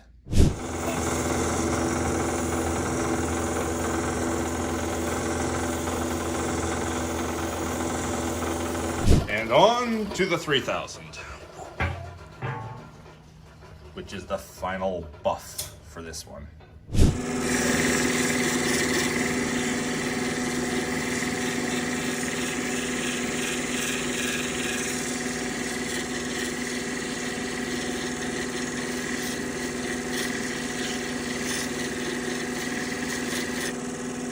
Now, some of you out there in the know are probably saying, hey, 3000 isn't enough for a buff.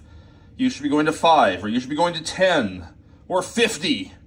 Well, I find 3000 is giving me a really nice finish.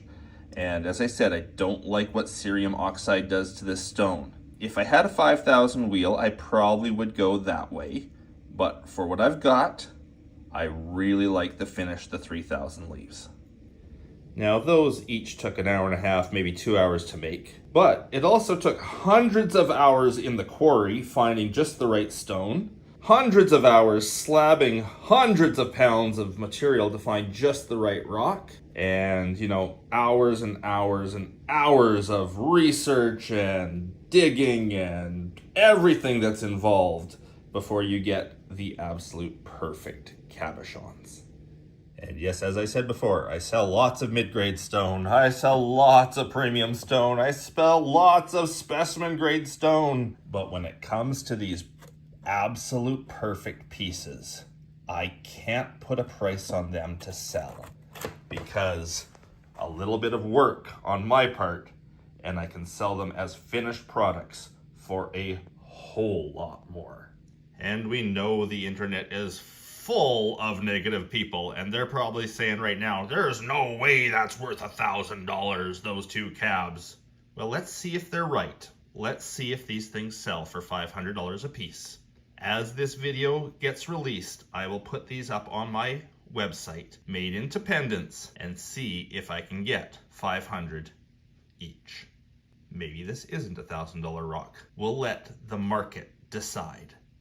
Now, working in the shop using a GoPro to do my filming has got to be the worst imagery I could have possibly imagined for something like this. Now that I'm at home, I've got the proper camera, proper lighting in a light box. We can really see what these things look like. Let's get some real nice shots. Now, I did take these back and give them one more polish. I wasn't quite happy with the milky polish I got that first time around, so I went and polished one more time and got a beautiful finish on this. This is my favorite of the two. It's the smaller of the two, but I love the dendrites in it, giving some detail to the water. Bit of a sunset on the right, or sunset or sunrise on the one side, and then the clouds are perfect. If I had a choice between the two, that's the one I would go for. Now this one is slightly bigger. It's the bigger of the two. Bright blue water. Great clouds, and that one inclusion up in the clouds kind of makes it look like the sun is behind the clouds poking through right there. As I said, it's a bit wider, a bit taller, a bit bigger, and still beautiful pendant. Yes, I do like the other one better myself, but everyone's going to have their favorites. And as I said, once I post this video, I'll put these two both up for sale on my website, www.danhurdprospecting.com, and we'll see how long it takes them to sell at $500. And once they sell, I'll leave a comment in the video, the top comment pinned, how long it took. Was that really a $1,000 stone? Let's see. Well, there you have it. Ocean picture stones, its different grades, how I price them, and what the value of that stone actually is worth. Is that a $1,000 stone?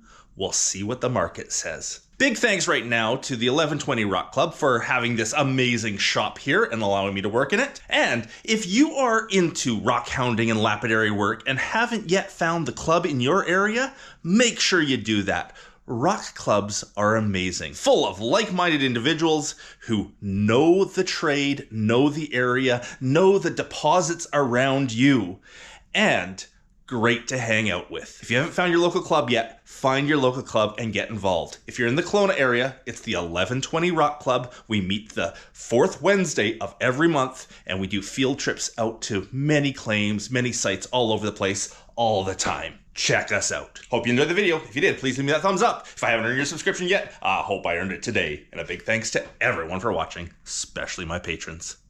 Until the next video, everyone. Bye.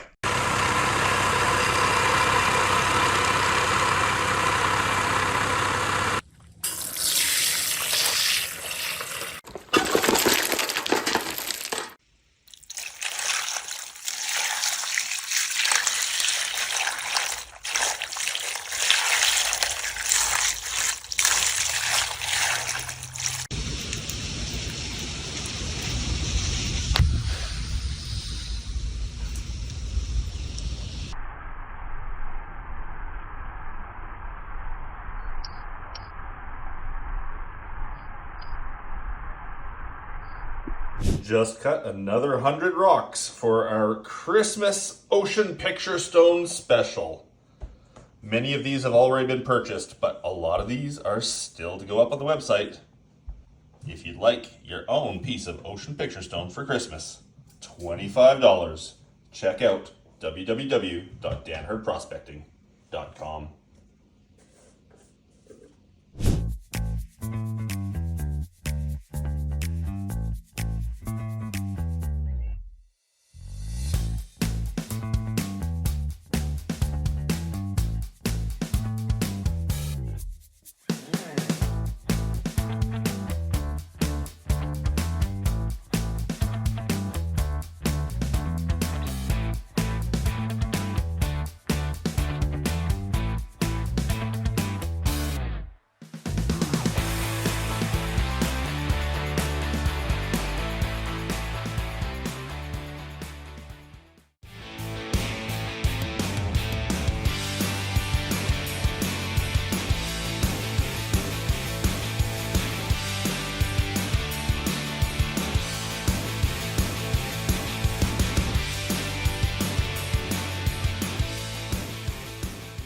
I am back here at the Ocean Picture Stone Quarry. Today, we have a big job in line. We are going to try to remove that one beautiful big rock off the back wall, get it off in pieces, get it loaded in the truck, take it out of here. It is mid-July right now.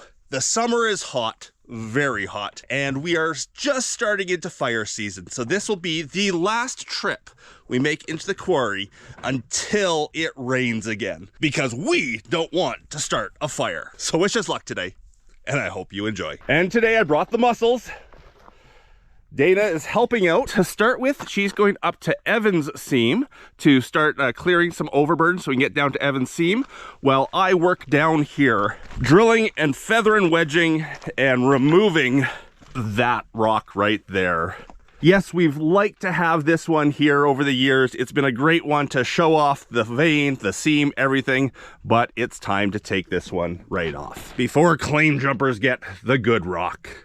I'm actually questioning right now if there hasn't been some claim jumpers up here. This whole area seems to be missing, and I don't remember taking it off. And when I take off rock off this area here, I use feather and wedges to break it off, and there are no feather and wedge marks. I think someone's come and stolen a piece of rock. Now, luckily, my cameras are all in place. I am definitely gonna be taking that footage home and scouring it, because if someone has taken some of our rock, they are being charged for theft for sure. I absolutely will. I am not pleased at the moment if that is the case. No point on dwelling on things that I can't change right now. Let's just start getting that off, because I don't want to see more of that.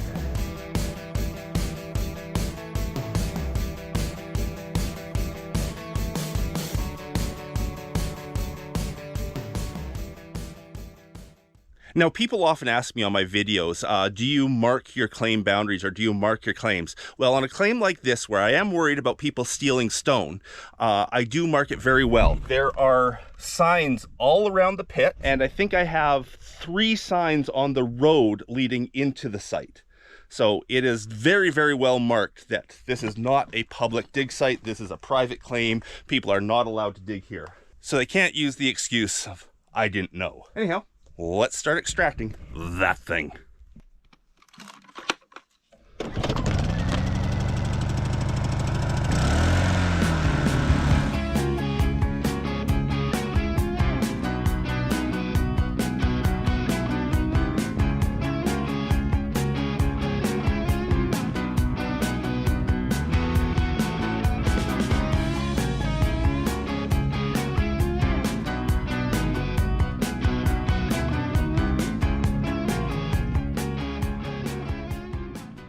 Okay, we have 4 holes, 4 brand new feather and wedges. Yes, I got brand new ones for this trip.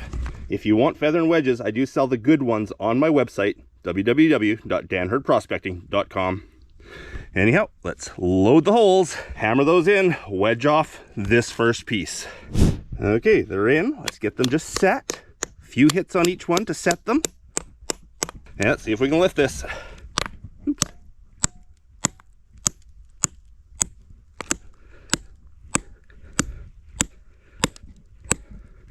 I hear the cracks are forming. Whole thing's lifting nicely.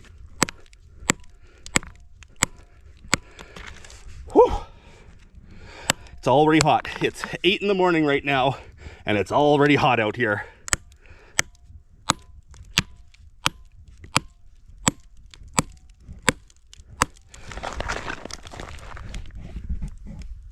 Lots of cracking going on. I assume it's just going to be this piece that lifts first here. If I lifted the whole thing, that'd be awesome. But I assume I'm only getting the first little chunk. That's some of the best cracks I've heard.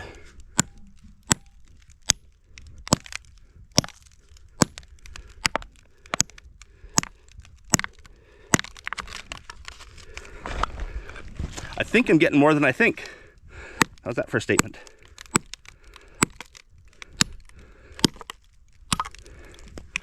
Well, that piece just broke off. We do have some great cracks that form. Unfortunately, there's one halfway up going that way. With layered rock like this, it often does that. It often spalls out on one of the fractures. There's 3 pounds of premium right there off that end. That's a beautiful chunk. Gonna have to get a bucket up here. That's loose. That's all the way in. I might need the pry bar to lift some more.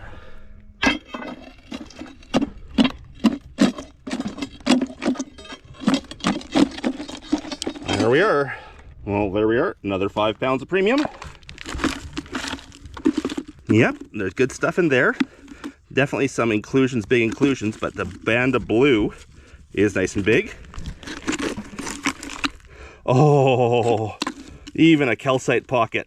Oh, that is good stuff. I might have to convince my amazing wife, Dana, to go get the water sprayer to spray these down for the camera. Oh, good stuff. Good stuff.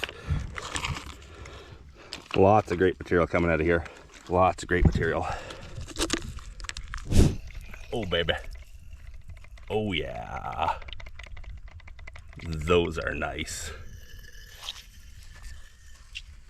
What about down here? What do we got down here? Good stuff in the hole. Oh, look at that. Great. Let's hope we can get some of these off in big chunks.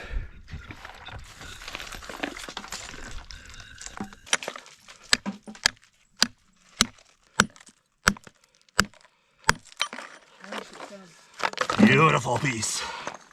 Beautiful.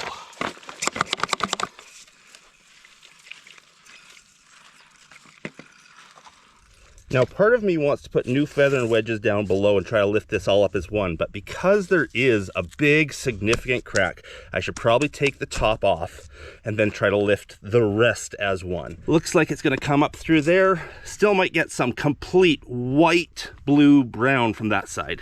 Let's throw a chisel in here and see what happens.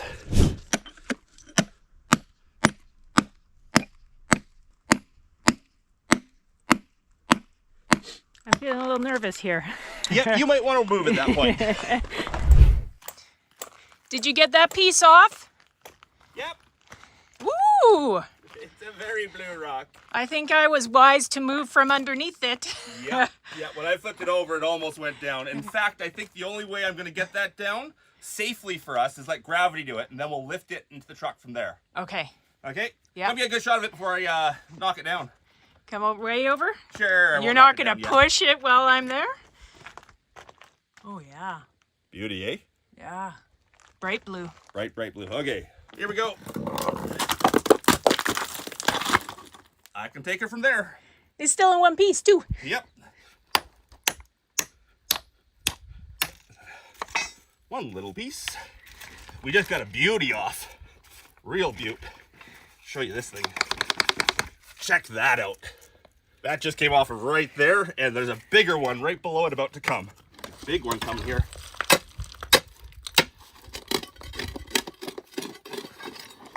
It broke.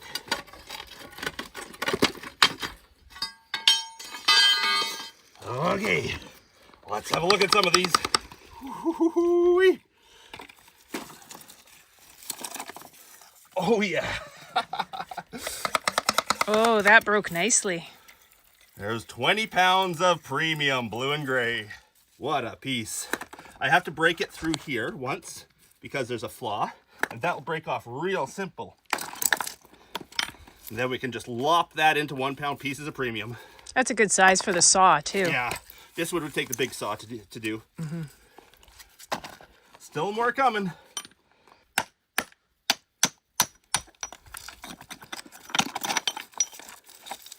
Another one, perfect size. Oh, nice stuff. That's kind of the edge of the seam right there, hey? Yeah, I think there's still a few pieces over here, but it's pretty much the edge. Yeah. Check that out for a chip.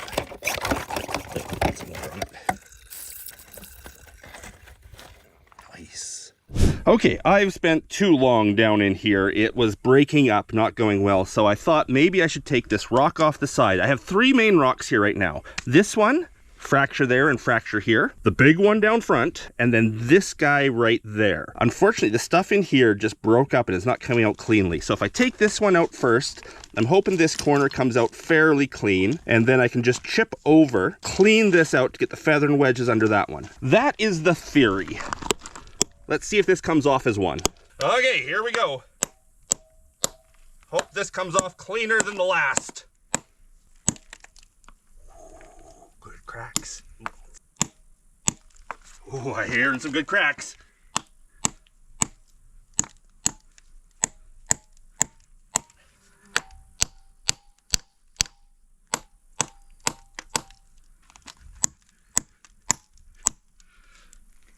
Think the camera's picking up those noises? Yeah, I don't know. It's wild. You hear it, right, Dane? Oh, yeah.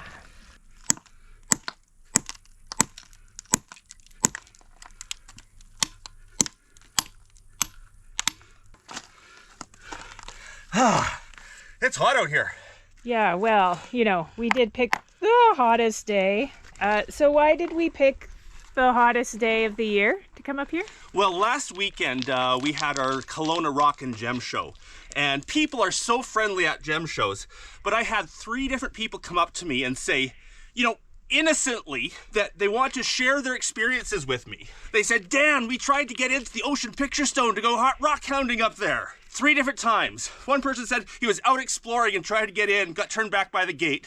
Another one said he couldn't find the right road. I forget what the third one said, but 3 different people innocently said they tried to come and collect here. Obviously, they don't understand what a private claim is. I have been extremely clear that this is not for public digging, but they still were trying to get in here. So me, in my panic mode, decided it's time to get this big expensive rock that's easy to get at off the hill before someone comes and takes it. Because if 3 people were innocently telling me that they were trying to claim jump, not really, but they were trying to get in here, how many other nefarious people have tried? And obviously, as we saw, someone got something recently. So I better get this off quicker, sooner than later.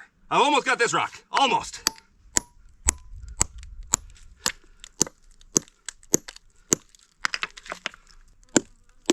Here we come.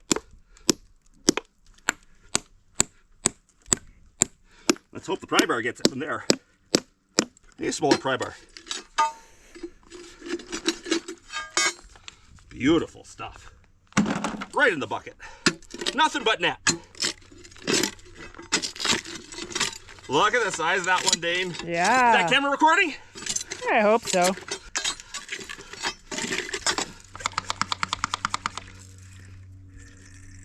Let her down inside before I flip it over for the great reveal.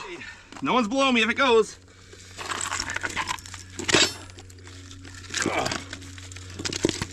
Oh yeah. Nice.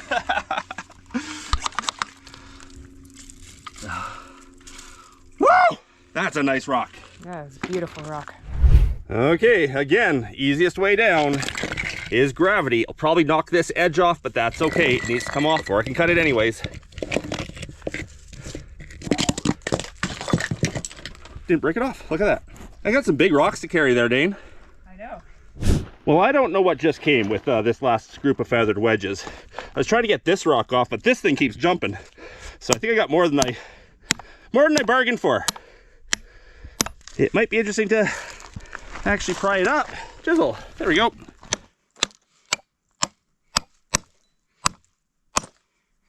Definitely got more than I bargained for. I wanted just that rock, which I got. Beauty. Beauty, beauty, beauty. Oh yeah. Look at that thing. Bunch of small chips for the chip bags. I'll actually get Dana to bring the bucket up here for these. Won't throw them down. There's too many of them. And then, what's this thing? Oh my goodness. Blue. That is premium blue. Premium. Oh, is that in the camera? Let's get the camera on it. That is a premium blue for sure. And look at all these chips for the chip bags. Beautiful blue.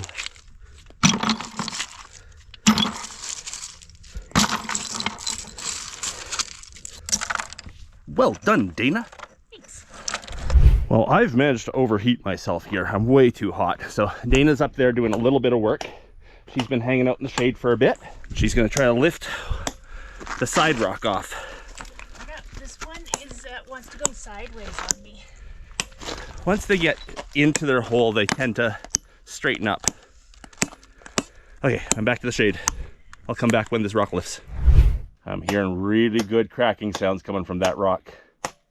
Nice and deep, like they're traveling way back. I just hear my breathing. Yeah. I think I hear it coming. It helps when I just hit the rock too, I think. Scares the rock a little. Be nice if this one came in one. It looks to have the perfect red, blue, white. If it does, I'll cut some slabs of this for the video and show you. Except I think I need more oil for the big saw. Someone else is getting tired. No critiquing Dana's hammering methods. Nope. I get frustrated enough when you critique my hammering methods. We do our best. We don't do this very often. We do our best in the situation we find ourselves in. I just saw that whole rock jump when you hit it. Yeah. See, I was scared. Yep. Oh yeah, look at all the wedges going right in now. You must have just broken it free. I think we can pop it off. I'll come and hit the bottom too, just from the bottom angle, so you don't have to hop down, and I think we got her.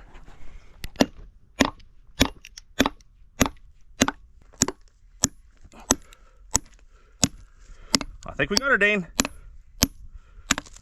Yeah, I think it's moving. Well, I know it's moving. There it is. How big is it? Did it spall? Did it come as one? I think it's bald. Look at the blue. Are you gonna do the reveal? No. To do a real reveal, you gotta get wet. But I just feel like it's gonna fall on you.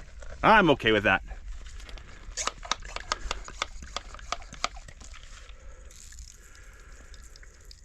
Oh, when you're done with that, I can get the bottom edge too. I see what I got coming. Okay. Oh yeah. It's bald, but it's bald nicely. Yeah, we still got a whole lot of the brown or gray, blue and white. Beautiful stuff. That's the best rock of the day. I will cut a piece of that to, oh, if it'll fit in my big saw. Hopefully it will, to show you here on camera. Almost went with it. Don't do that.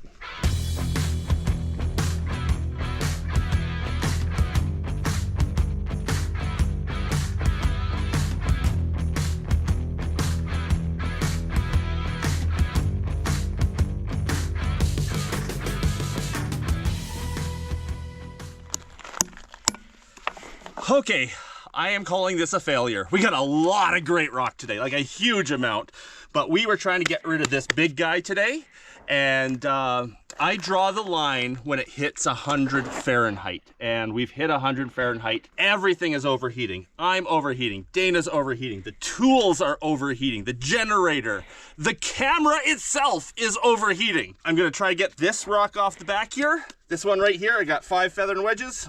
I can count. There's actually 7 there. And I'm gonna try to get this off and then call her quits. If we're lucky, it's gonna lift everything. It is a possibility. If it lifts everything, we take it all. But right now, I think I'm just gonna get the back, and there'll be a part 2 to this video because we can't work in this.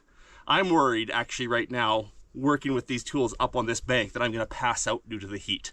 I got dizzy a second ago, so let's call her quits at this. But let's see if we can get this rock first. Dude, I am not catching you if you fall. You let me know when you want me to start hammering. Oh. I only do little taps, but... Should I sit in the rock that's about to slide down the hill? Sure. It will be memorable. Here, I'll trade you for a bit.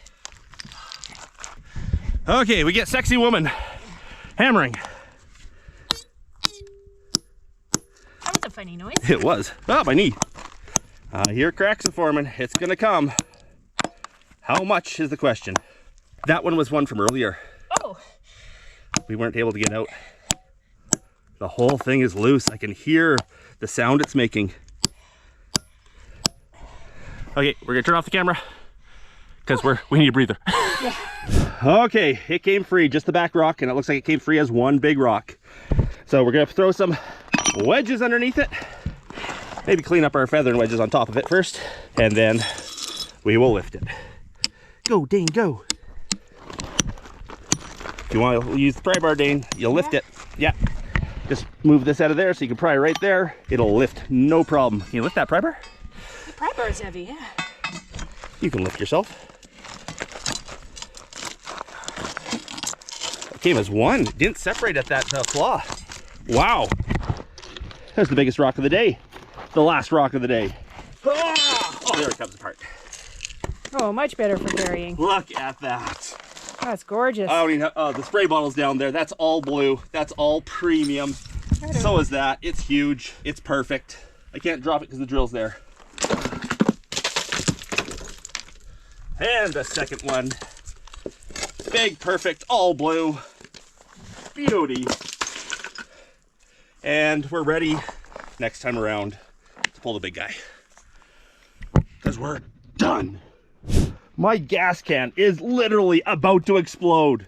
Look, it's a balloon, and look at the cracks forming in it. That is crazy. Let's let off some pressure without bumping it too hard.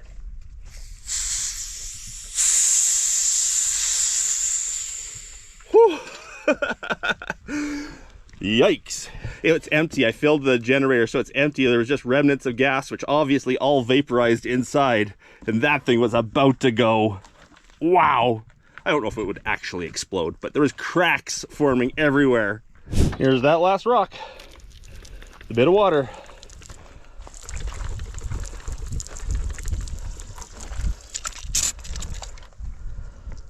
Wow. Look at how hot it looks out there. Wow.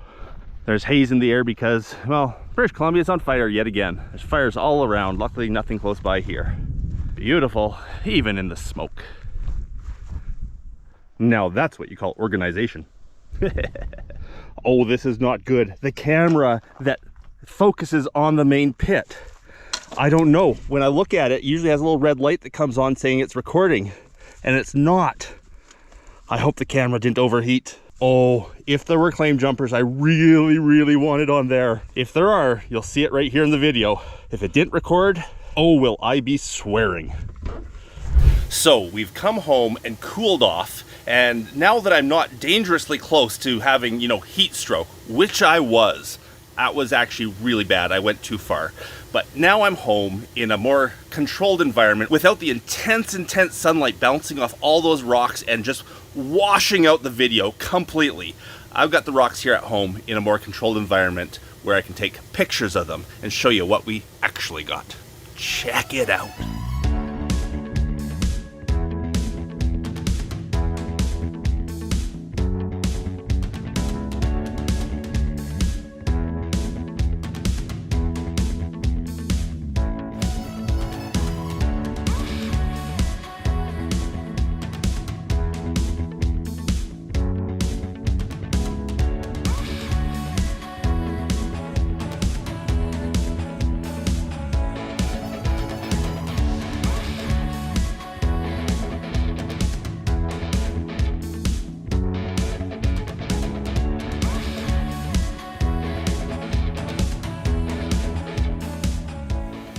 Now these have all been watered down, wetted, but they haven't been cut yet. Once they're cut, you'll really see great distinct scenes. But right now, this is just, on my cell phone, the raw stone. And if you're wondering why this stuff looks so much better here than it did in the pit, well, it's a couple things. A, I have the light correct here. We have the right amount of light. B, I'm using my cell phone, not a GoPro. Cell phones are a lot better at showing color than the GoPros are, though it's not very good at stabilization. If you see me shaking a lot, that's because I'm using the cell phone now, not the GoPro. And we're just in a much more controlled environment here. I can really get close and show you what these rocks look like. And of course, because I have the best workers here helping me clean the rocks, that too. Oh, the green background also helps. Rather than having that beige or gray background of the pit, the green background really helps the camera figure out colors too. Every video I take in the pit, color gets washed out so bad because the camera itself is confused of what it sees. That's a big one you got there, Ev. Let's have a look at this one in the shade. Flip it over once. Ooh. Oh yeah. I'm not sure which is better, direct sun or shade. That's the big one we got at the very end. That one was the most impressive of all the sizes of rocks. And when it gets cut, we're gonna have some beautiful scenes in that one. Let's out in the sun though.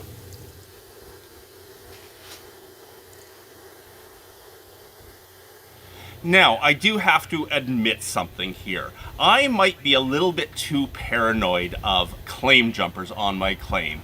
And after I reviewed footage of the last 3 or 4 videos I did at the Ocean Picture Stone Quarry, I found that those rocks I thought were stolen, no, they weren't. We took those when Sibo, Cash, and I are up there with the jackhammer removing all of that material.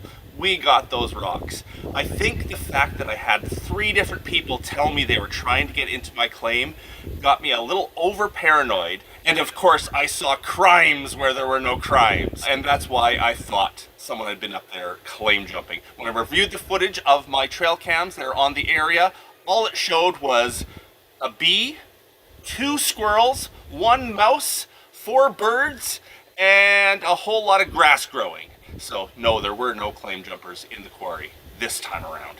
Now, if you are thinking of going up and checking out the quarry, please remember, no, it is not a public site. It is behind private land. It is a private mining quarry, and it's not open to the public. I'm sorry.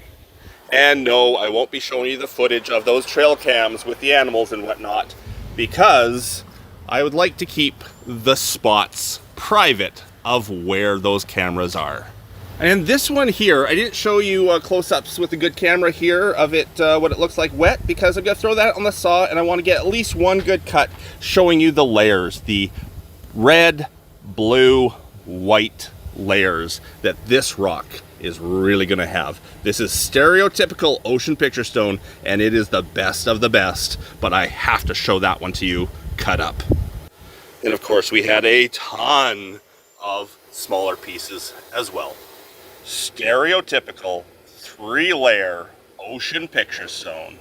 The best water, the best sky. I might be making some huge cabs out of that one.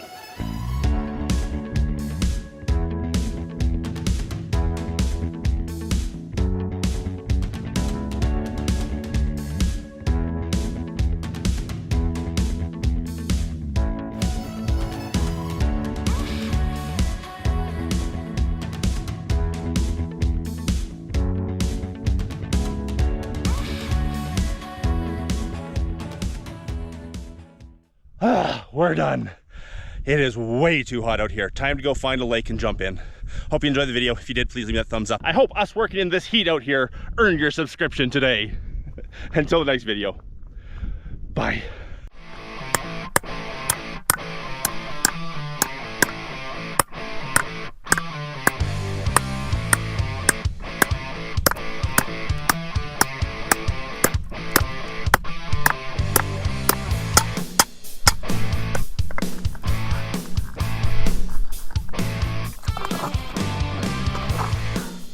Oh yeah!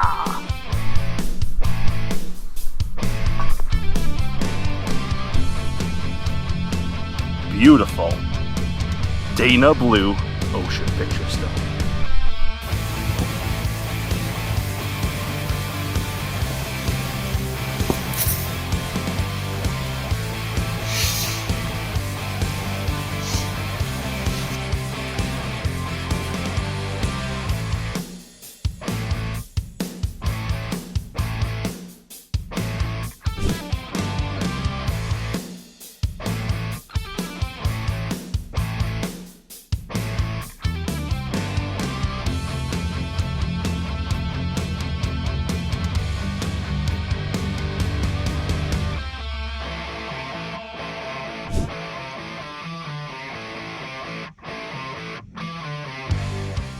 So what do you think of the new silver work our new silversmith is doing on our pendants? Pretty darn nice, I think. We're putting a couple of these up for sale on the website, but most of them will be going to the big shows in the spring.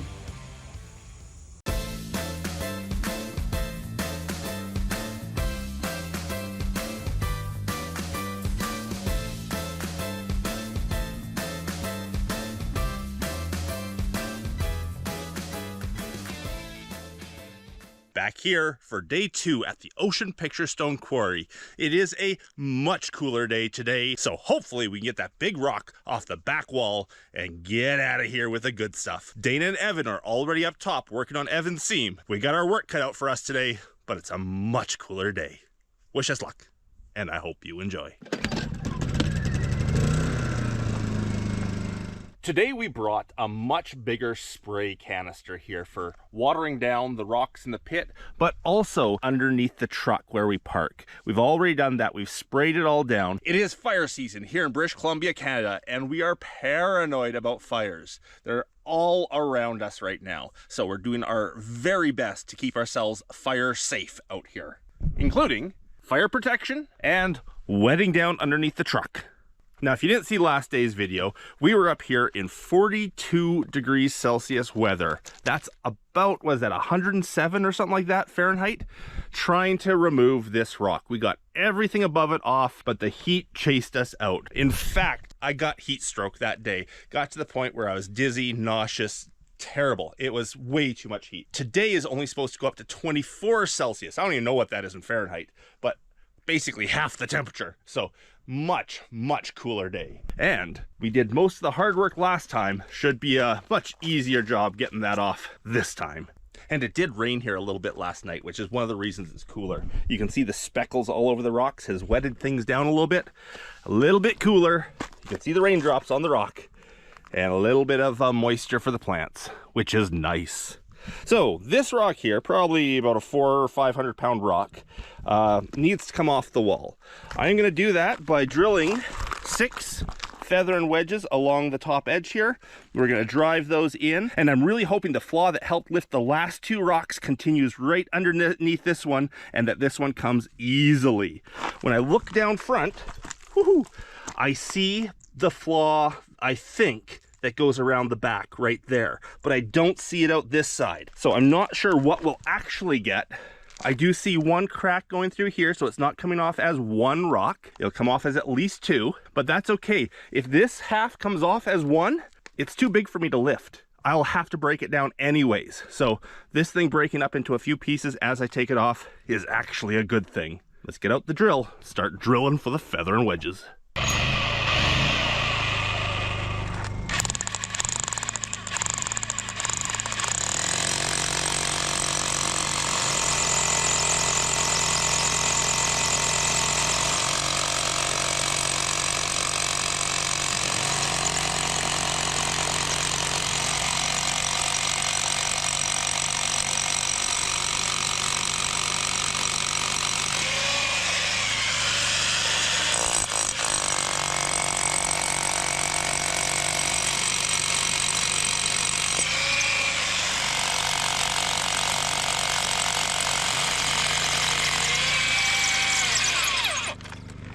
Well, that's 6. They went in nice and cleanly, right across the back edge. I think I'm getting in 1. That would be awesome.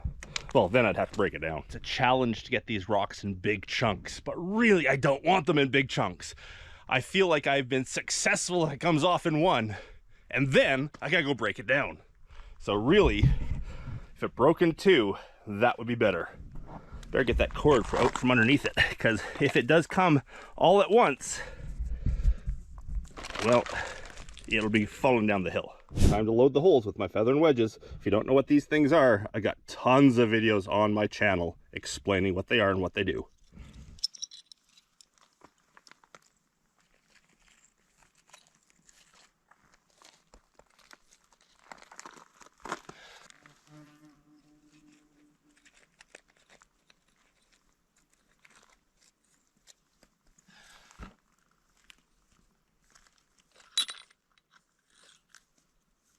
And there we are, 6 feather and wedges. I probably should have a 7th right there, but let's see how this goes. I think that's going to be enough.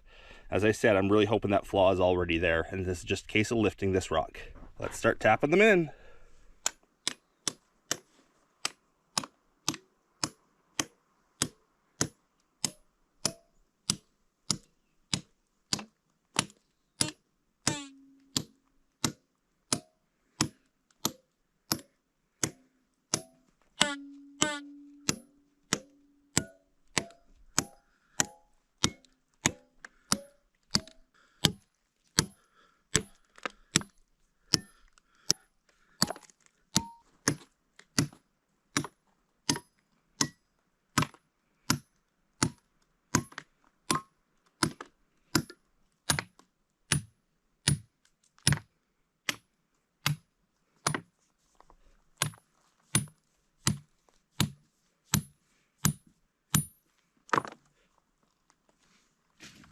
quality tools, I tell ya.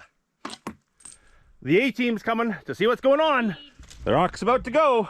All the feather and wedges are bottomed out now. Well, almost bottomed out. Now it's a case of a wedge or a chisel and the pry bar, and then that rock should end up down there. And that is a beauty of a rock. Probably should have shown it to you nicely beforehand. It is the best of premium ocean picture stone. If you're not familiar with ocean picture stone, again, hundreds of videos on my channel. And looking at this, we have the perfect gap. It's 1/4 inch thick. Pry bar can get into that. This thing is ready to go. And my cameraman just showed up.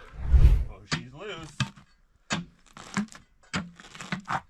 One big piece.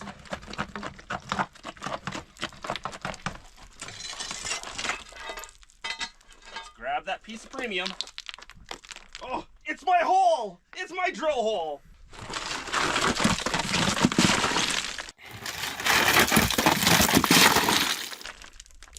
Nice! Ha ha!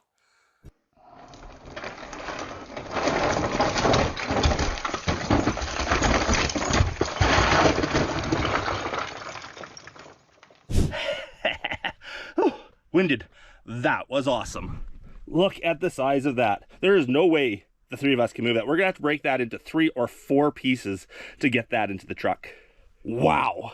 Well, it didn't break into big chunks. The big chunk is still there. So we're gonna have to do, you know, a cut there and a cut there to make this workable. So I'd wet it down so you can see what this thing is. A couple small pieces of premium came off. That is amazing. Oh yeah. I'm really surprised it didn't break through that flaw there. That's probably where we'll take the first chunk off. We'll take this corner off. And there was sort of a sub seam underneath the main one. So there still is a bit of blue there, but that will come off easy now. I'll be able to just take some feather and wedges, go underneath it, pop those pieces off. And that vein there does go all the way down through there. We are having quite the debate here whether we break this rock up or find some way to get it out of here whole. The problem is it won't fit on even close to any of our saws, and it does weigh probably 400 or 500 pounds, so it's too heavy for us. Rolling it, it's possible, but really, in order for us to utilize that material, it has to be broken down. We are just having a hard time convincing ourselves to do it. As a beautiful rock.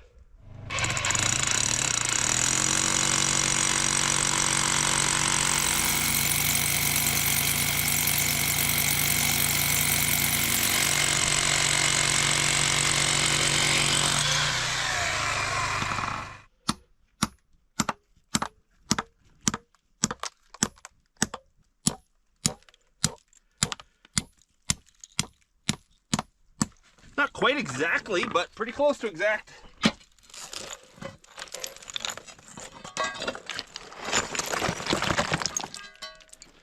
There we go. Another 10-pound piece just came off. Beautiful color. Okay, we've made a decision. There's no way we're moving this rock. I just tried to roll it over and I can't budge it. So we're gonna do one line of feather and wedges this direction, break off the back chunk, and try to leave the front face as one. I'd love this for a display piece in my house, this front one. So if we can take the back off, all great material for cutting, for selling and everything, and keep the front for ourselves. That's the plan. Let's see what the rock has in store for us though, hey? Yep.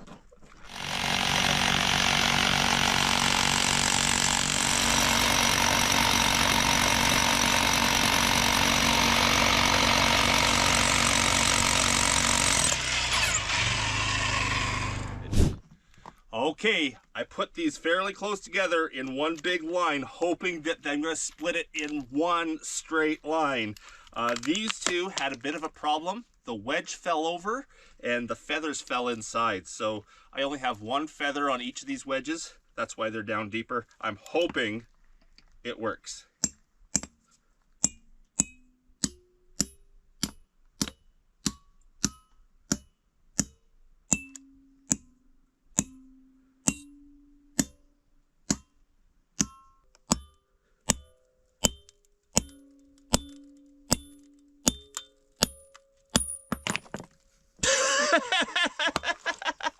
Rock 1, Dan 0. I might need a new hammer.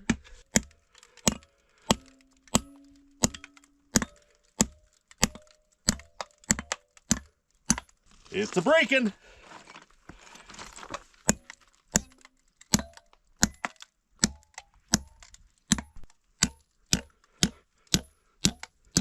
It's a broken. Now let's see if it's where I wanted it to break. It went straight through.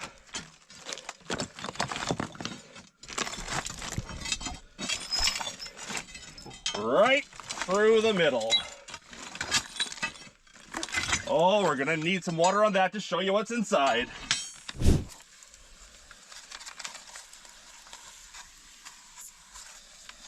Wash off all the mud inside. It's gonna be good. It's gonna be good.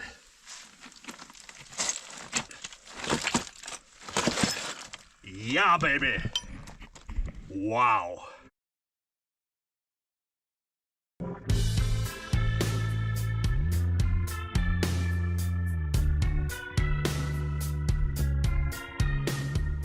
Well, the other visible crack just finally let go. You can see some of it still here. It went through there, it finally let go. And what's inside? Wow. Oh, Ev, bring me the water. Spray this down on camera. It's already pumped up. All you have to do is spray it. Wow.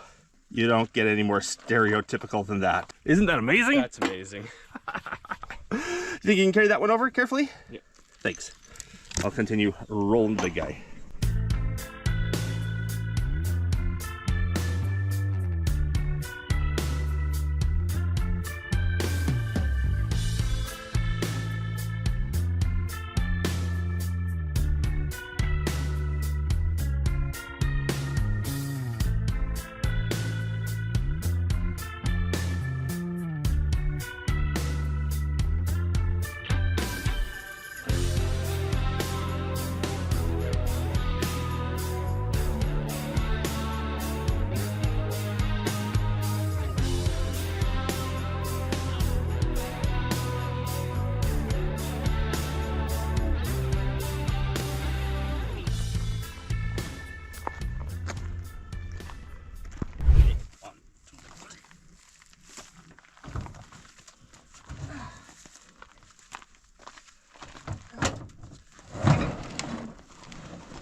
Now I have a slight worry with this one that this crack is going to come apart as we're lifting it. It's going to fall. So watch your feet. Make sure you're ready to get out of the way quick. Okay. And yeah, let's give it a try. Roll it up onto this rock.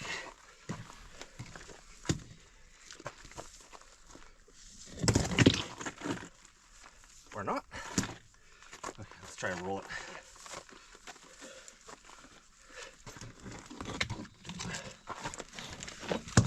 There we go. Are you gonna be able to do this, Dane? Nope, but I'll try. I don't want anyone hurt here. Ready? 1, 2, 3. You got the end on? Got the end on. You're a beast. Okay. We do this for fun, right? Yes. Now we're still gotta get it into the bed of the truck. This poor tailgate can't take this weight. Wait, when I sit on it, you say that?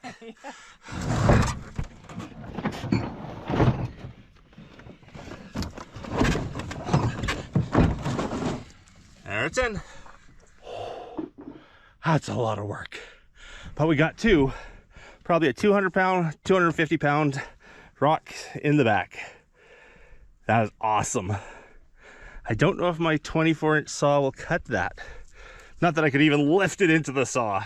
But that one goes on display. That's our rock. This one gets cut down. Dana's just grabbing the rest of the chip, and then we're gonna move up to Evan's seam and get some great material from up there as well. Well, the main pit will never look the same again. The iconic rock on the back is now gone. There'll be lots more. We'll have other places we can film from to show off what this rock looks like here. But for now, the iconic one is gone. Oh, let's get the rest of these tools and get out of here. I'll get to Evan's seam. Speaking of iconic, the rock where I tried to drill a core sample out of, I got off as a hole. That also will go on display for me because that just has, you know, some nostalgia. Symbolic. That was one of my first days here at the claim. I tried to make that core of this stuff. That's how far I got. 1.5 inches deep.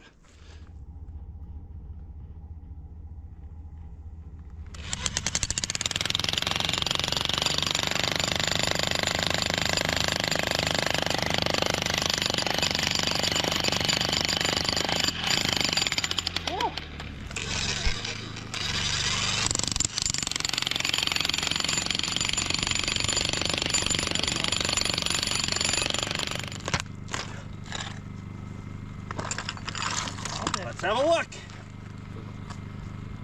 Fresh break, it should be good.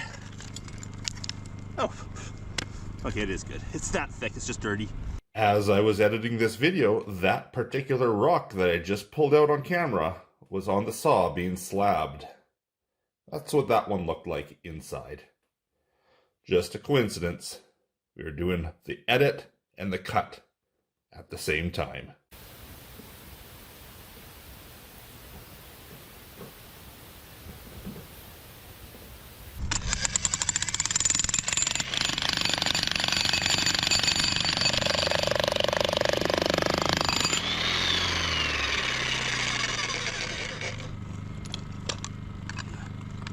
Oh yeah, Wow. that's big blue. We're getting there. I think we got 40 pounds off here already. Starting to get hard though.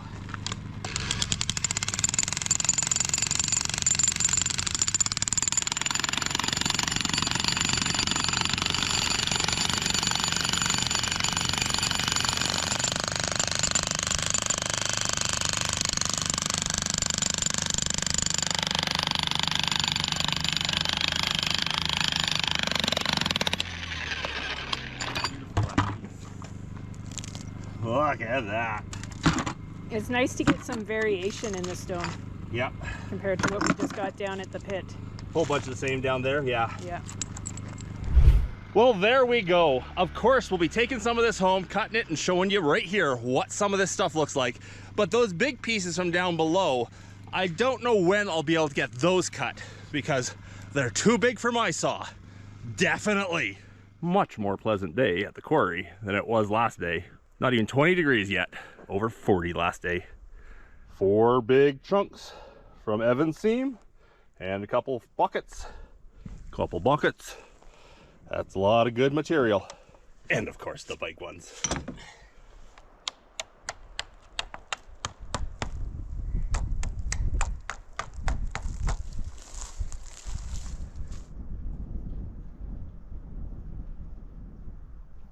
Now I have a bunch of rocks processed from today's video, and in the past my viewers have loved me putting up some of the rocks from a video for sale on the website.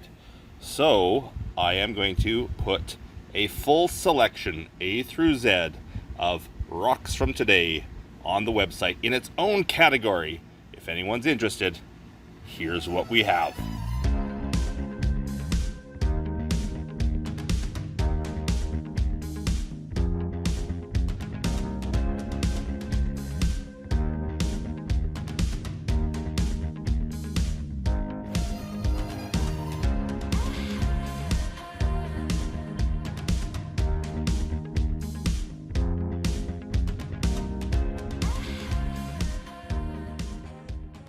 That was the most amazing year. We got the most amazing stone. But the good news is this coming year, we have permits coming in. We can bring machines up there to harvest a whole lot more. So wish us luck for the future. Hope you enjoyed the video. If you did, please leave that thumbs up. If I haven't earned your subscription yet, I hope I earned it today. And a big thanks to everyone, especially my patrons. Hopefully you're all having a great day. And until the next one, bye.